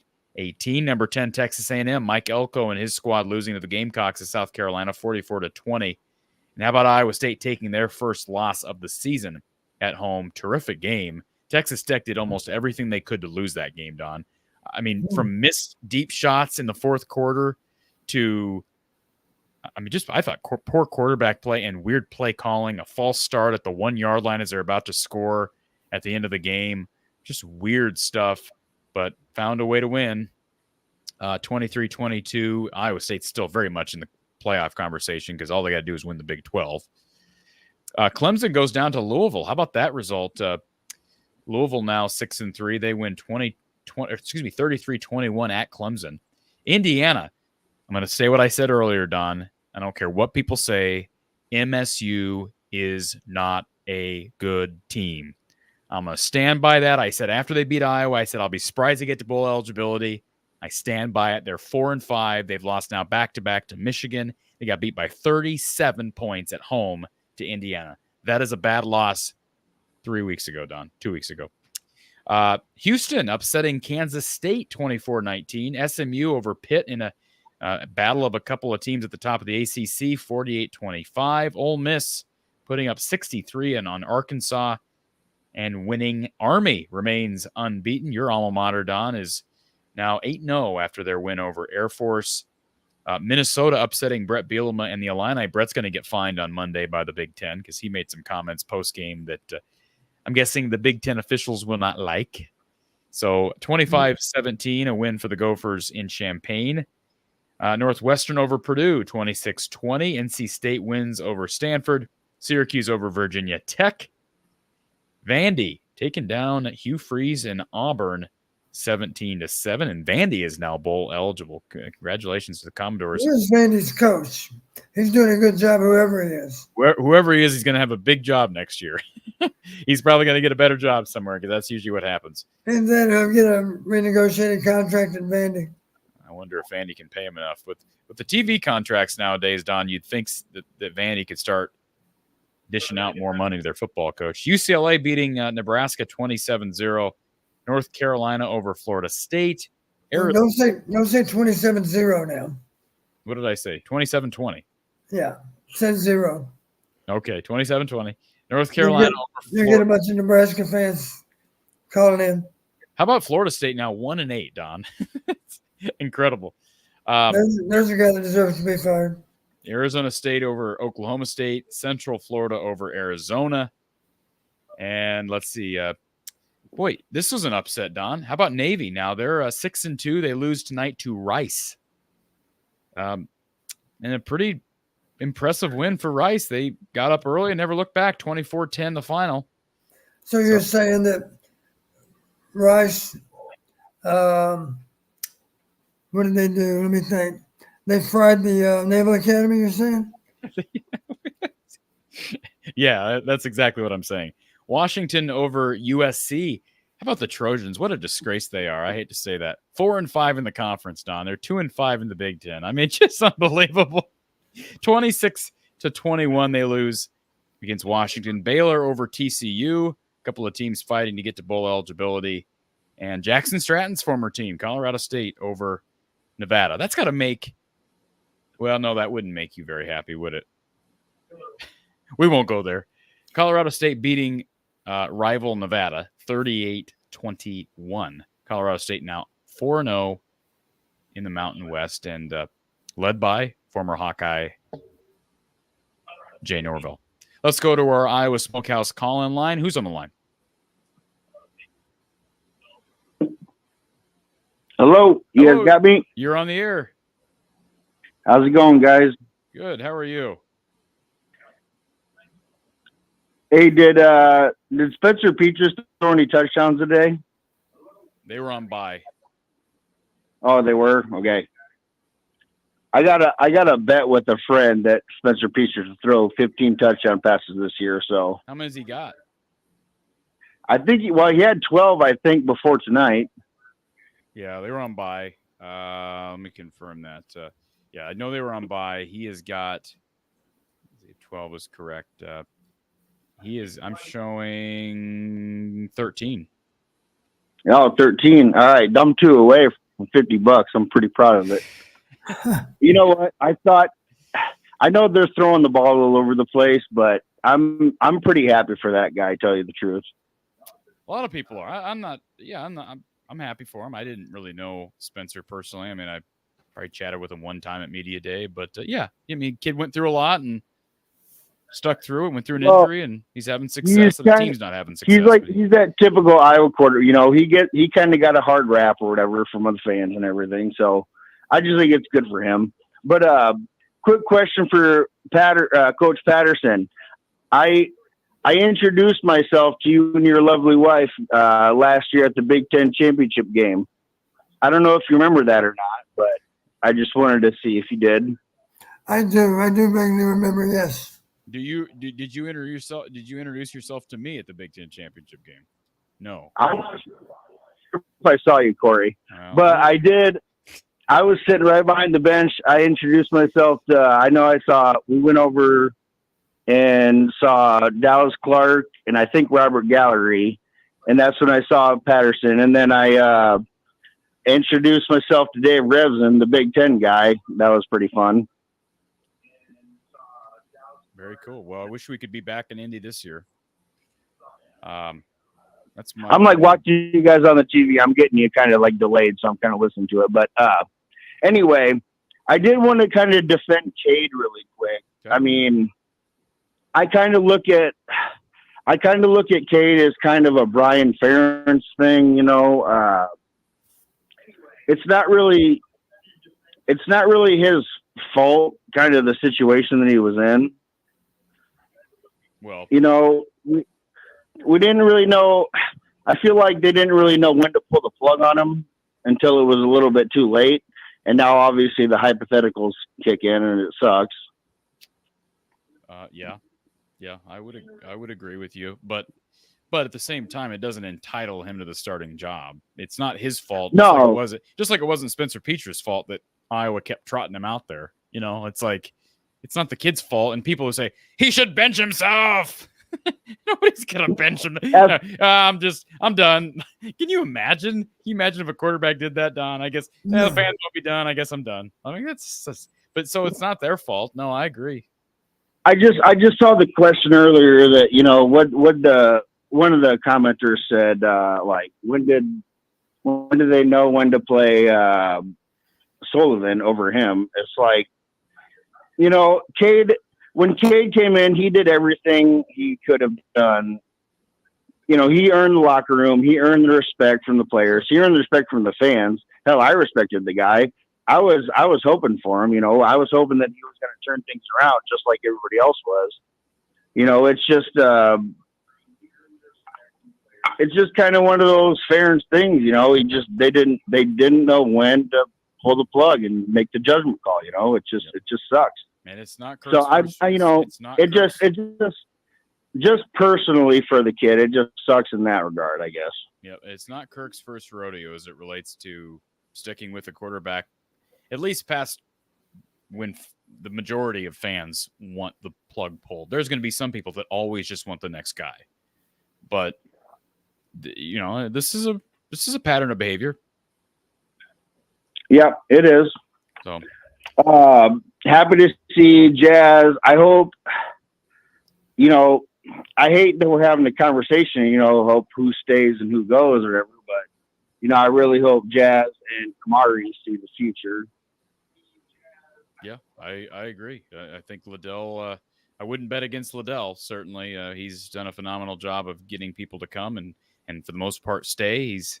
I think he's only lost one guy due to a decommitment, and guys like Leishon, you know, I think he kind of saw the writing on the wall and he wanted to go somewhere and start. And for the most part, people have stuck around at that position since Liddell's started here. Absolutely. I completely respect Leishon. I think the whole room does. I think everybody does.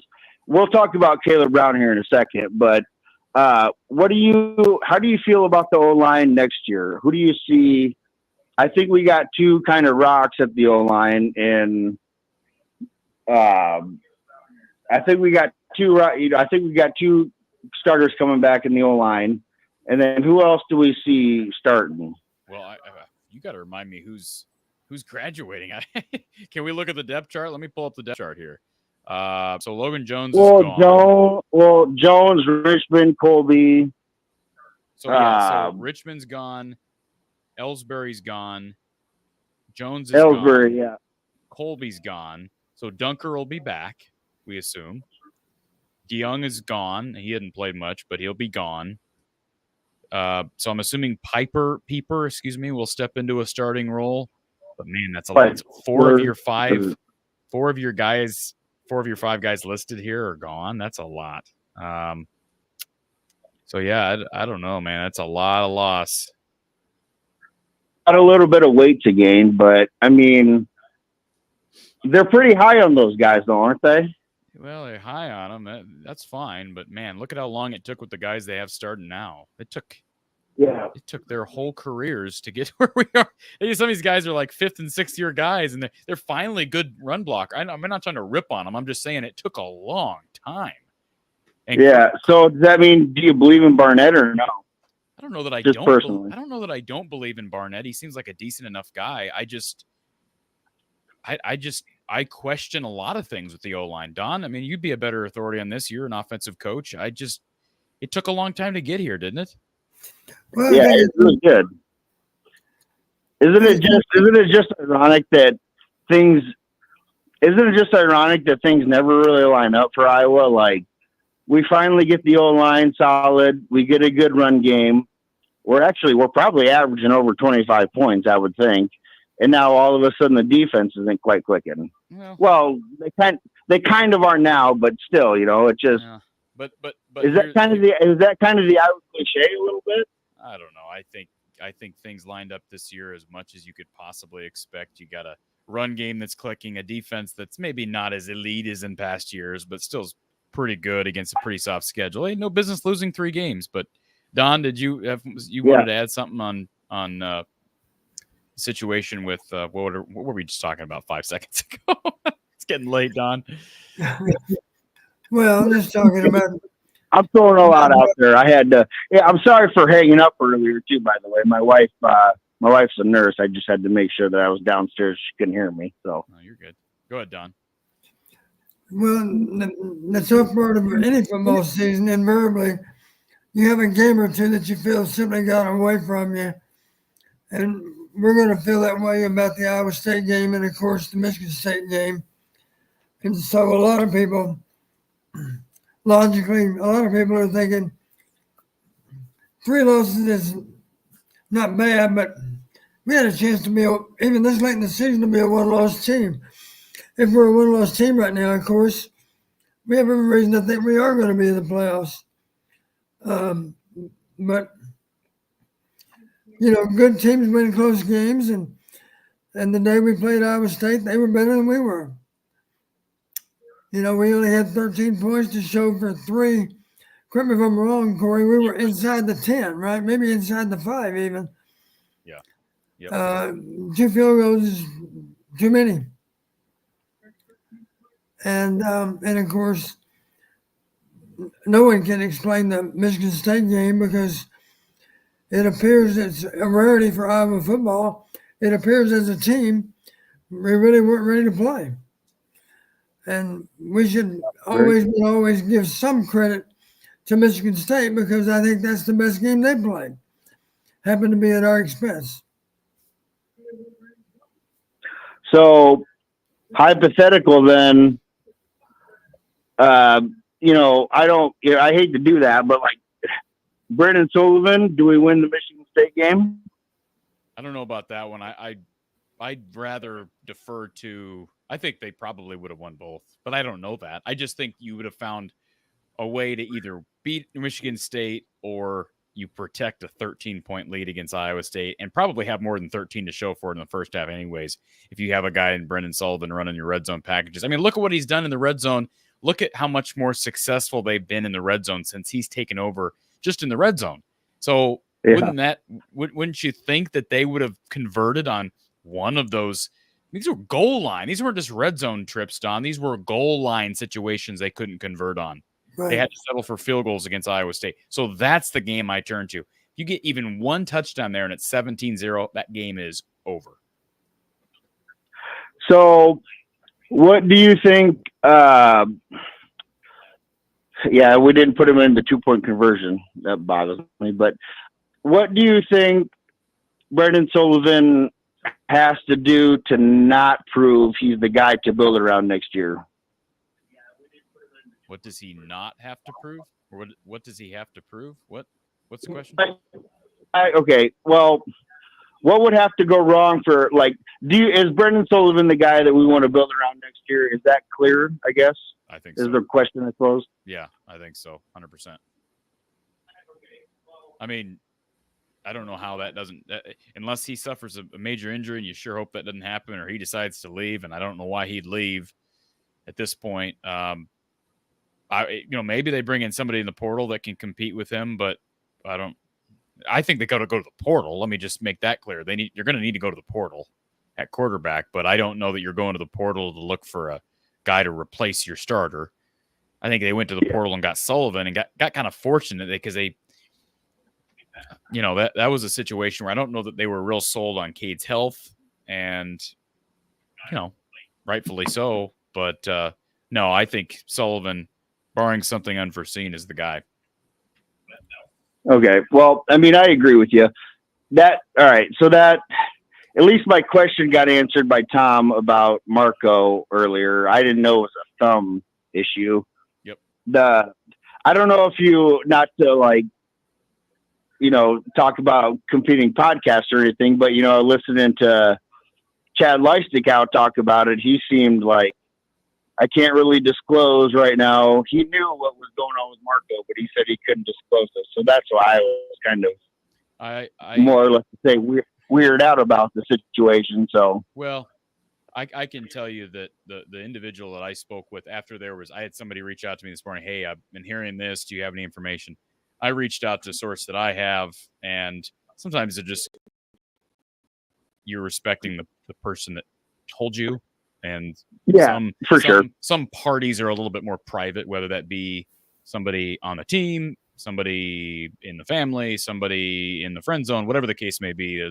Some groups are a little bit more private, but yeah, it was broken thumb, and it sounds like he's going to be out for the season. Maybe gets back for a bowl, but it's unfortunate because he would have been one snap away, one play away, as Don says tonight. And I wish the best for Marco. I just hope he comes back, and I don't know that he will, because I'm sure he's discouraged, and the injury probably doesn't help. It doesn't help. But I'm sure Tim Lester will have some candid conversations with him, Don. If Tim really believes in Marco as part of this program and maybe the guy after Sullivan, then I'm sure Lester will tell him that, and it's going to ultimately be up to Marco what he chooses to do. Right. Right. You mean you have to think that he's got to be the closest thing behind Sullivan to run the same, style of offense if we're going to go that route. Yes. Yep. Let's not forget how Marco played in the bowl game. I realized the game was already settled, but it was impressive what he did in the fourth quarter against Tennessee. Yep. Yeah, it was. And that just goes to show again, it's just playing the hypothetical game. Yeah. Can't go back in time. But I don't know. I feel like I had a bunch more to say, but I don't know. I won't keep you guys too much longer. I know you guys been up late, but I do think in regards to Caleb Brown, I still do think that we do have a lack of I don't know what to call it. Like we have too much of emphasis on being the right. Like you got to be the good guy. You got to be the perfect person. You got to be the perfect show up every day. And don't get me wrong, that builds the team chemistry and everything. And it should be like that. But we know if you know you got a guy, I still think you need to let him in, let him get in the game, and let him. I know, Corey, you were kind of critical about Caleb Brown, and I know what Lester said about how he missed the route a couple times or whatever, but all I know is he got an OWI he got an OWI in the off season. He was struggling to pick up route timing. No question. He did a little bit of that to himself, and I understand that. But so it reminds me. I don't know. I think it was the 2019 season, the year before COVID. If you remember the game at Michigan, I think we had Mekhi Sargent and who was the guy? Goodson. Who was the guy from Minnesota? I can't remember the other running back's name. We had Goodson, but Tyler from Georgia. Say that again. That was a Tyler Goodson.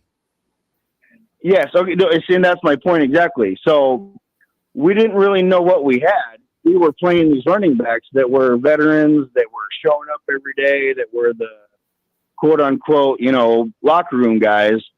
and it took 7 sacks of Nate Stanley to get Tyler Goodson in there and realize, oh, we do have an athlete here. And the next thing you know, we got a little emergence of Tyler Goodson. I mean, I'm just saying it's kind of an example of just like, hey, let's get the talent, let the talent get a little bit of time and let them emerge a little bit. Yeah. Let me just say one thing, because I know there's chatter. I'm not saying, I don't know who's reporting what. I see Jason's comment in the chat about sounds like there was a lot of stuff behind the scenes outside of the OWI and routes thing too. I want to be balanced with my take on this because because I agree with you. I'm sure there was. Sure there was. No. I'm. This is what Jason's saying in the chat. Let me just clarify. So I want to be balanced with my take here because there are always going to be people.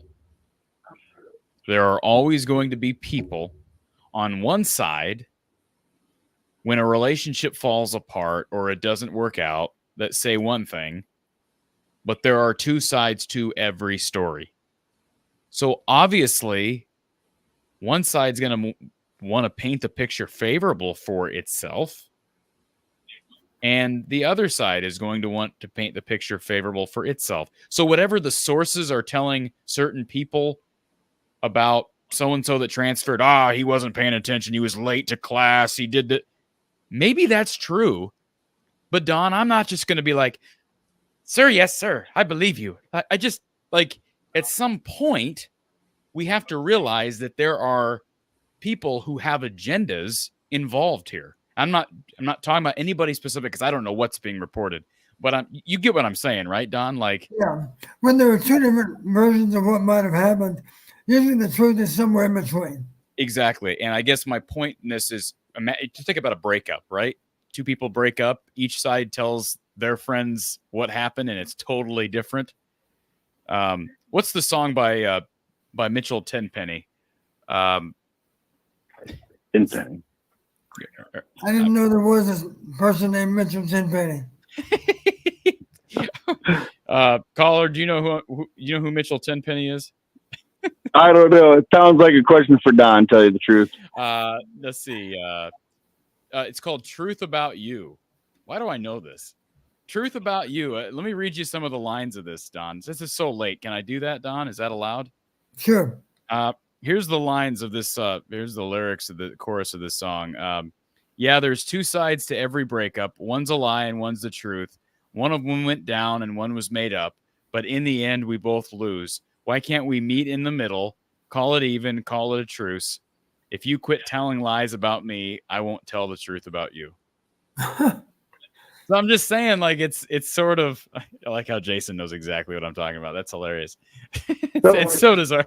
So anyways, that's my point. I'm not ripping on Jason or anybody. I'm just saying, like, maybe that is the case. Maybe there was a lot that was going on behind the scenes in Caleb Brown. Maybe Caleb was irresponsible with class and with meetings and he's falling asleep. I've heard that out there. But I also am I'm not disagreeing with you at all on any of that. There's a reason that he didn't play, and I think we all know why, because there were behind the scenes stuff. But what better way to earn your spot and really know, like, really earn you got to do the off the field stuff. There's no, especially in the Iowa program. That's a known thing, and that's why we love Iowa, and that's why we love the program, and that's why we love Ferentz and everything. But there is something to be said about getting on the field and showing your stuff. Yeah. There's just no other way to, like, put it. If we want to hang with the big dogs, well, if we got a big dog talent, not to say that Caleb Brown was going to be the, next Heisman Trophy of Iowa winner. I'm just saying, let's get it. Like, you got to give him a shot. You got to give him more of a shot. And I'm not saying, I trust Lester, and Lester I trust, and all of a sudden, I'm happy with the direction of the offense. But let's, if we know that he was all right. I know that you had a thing. I know, Corey, you had a thing in an episode earlier about it was kind of a him versus Jacob Gill type of thing. Well, I mean, I love Jacob Gill, and I'm glad he's here, and I respect what he's doing. I'm 100% glad he's on the field, glad he's on the team. But I think even Coach Patterson said, well, hey, there was a deep shot down the field versus I can't remember what game it was, but he was wide open, and he was just missed. That was just bad quarterback play. I mean, all I'm saying is he had the talent. There's no doubt about it. Just let him find his niche on the field, and maybe he'll find it off the field after that. Yeah, I'm not going to disagree with you, but what's done is done. He ain't coming back. Yeah, he ain't coming. I know we're on the hypothetical game now. I'm still playing it, but he's not. If you look at it, I looked at the standings today, just the Big Ten standings, and all of a sudden we're in fifth. We're literally one loss away from being maybe that fourth team that's potentially in the playoff. And they're going to stay one loss away. Aren't they? Yeah. I know it sucks.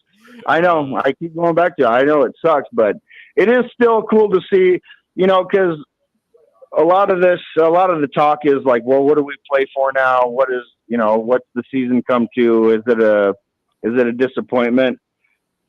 But when you look at the Big Ten standings, all of a sudden we're in fifth, and it's, we're not actually looking that bad, even though we're obviously not playing to go to a championship game or the playoff by any means, but we still look like a pretty good team, and we've had pretty good wins. Well, I appreciate you calling in, sir, and we'll say goodnight and hopefully talk to you another late night in 6 days. All righty. Have a good night. Thank you, sir.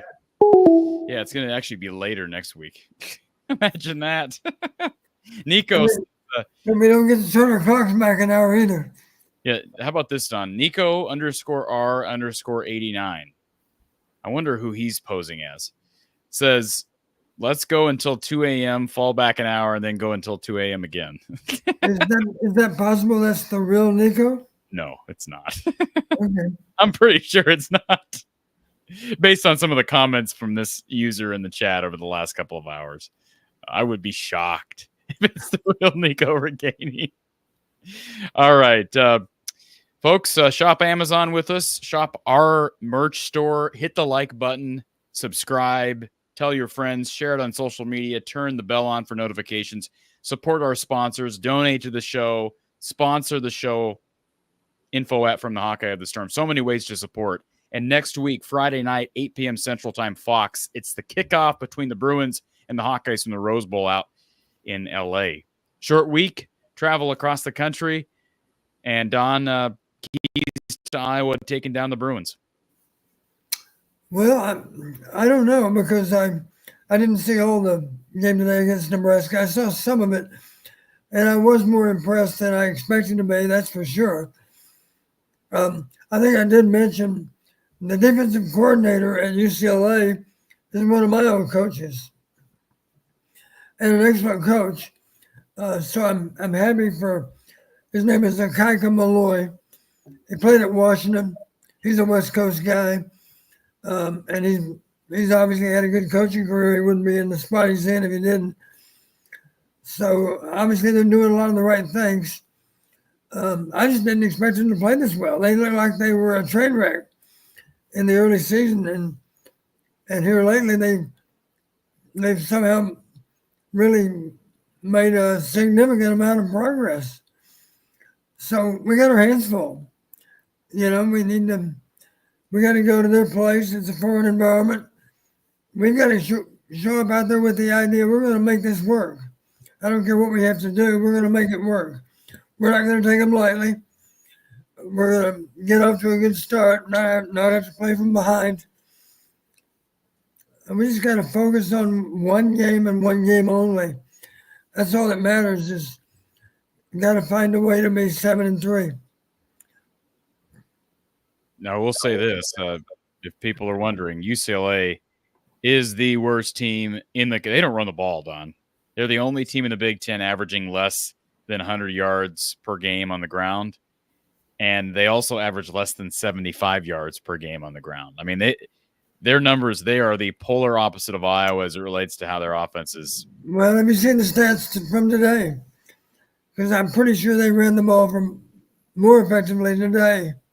I don't know that for a fact, but that's the impression I got the way the game was running, is that they've upgraded their running game at least as of today. I don't have that. Let's look at the numbers against Nebraska. They had Ethan Garbers, their quarterback, was the leading rusher. 6 carries for 56 yards. TJ Harden, 11 carries for 46 yards, Don. So not really. They had, as a team, they had 139 rushing yards, so better than their season average. But if you look at their stats for the year, their leading rusher on the year is TJ Harden with 180 yards on 62 carries, which is under 3 yards per carry. The little bit I've seen of them, when you say their pass offense is more of a plus for them than their rush offense, I'm sure that's a given. But that concerns me a little bit because on paper, at least, we're a little bit weaker if you're attacking us through the air.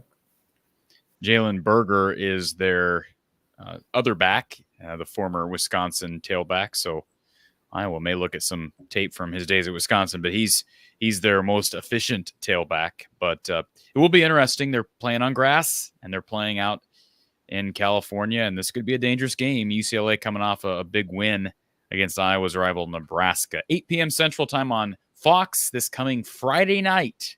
2 of Iowa's final 3 games are on a Friday. So interesting stuff. We'll have post-game coverage with myself and Coach Don Patterson after the game. Don, it's been a pleasure as always. I don't know if you had any final. I know Erica asked earlier about a potential Hayden story about Wisconsin. Anything come to mind there? If not, we'll try to catch that the next time. But I'm at a loss at 1:25 a.m. I'm a little bit at a loss for a story. Well, Erica, we appreciate you being out there and for the super chat and for always wanting a Hayden story. So it's become a tradition on this show. Folks, for Coach Don Patterson, Tom Kakert of HawkeyeReport.com, I'm Corey Brada from the Hawkeye of the Storm. Have a great night, folks. Set your clocks back or just let your phones do it. It's the age we live in. We'll talk to you next Friday night.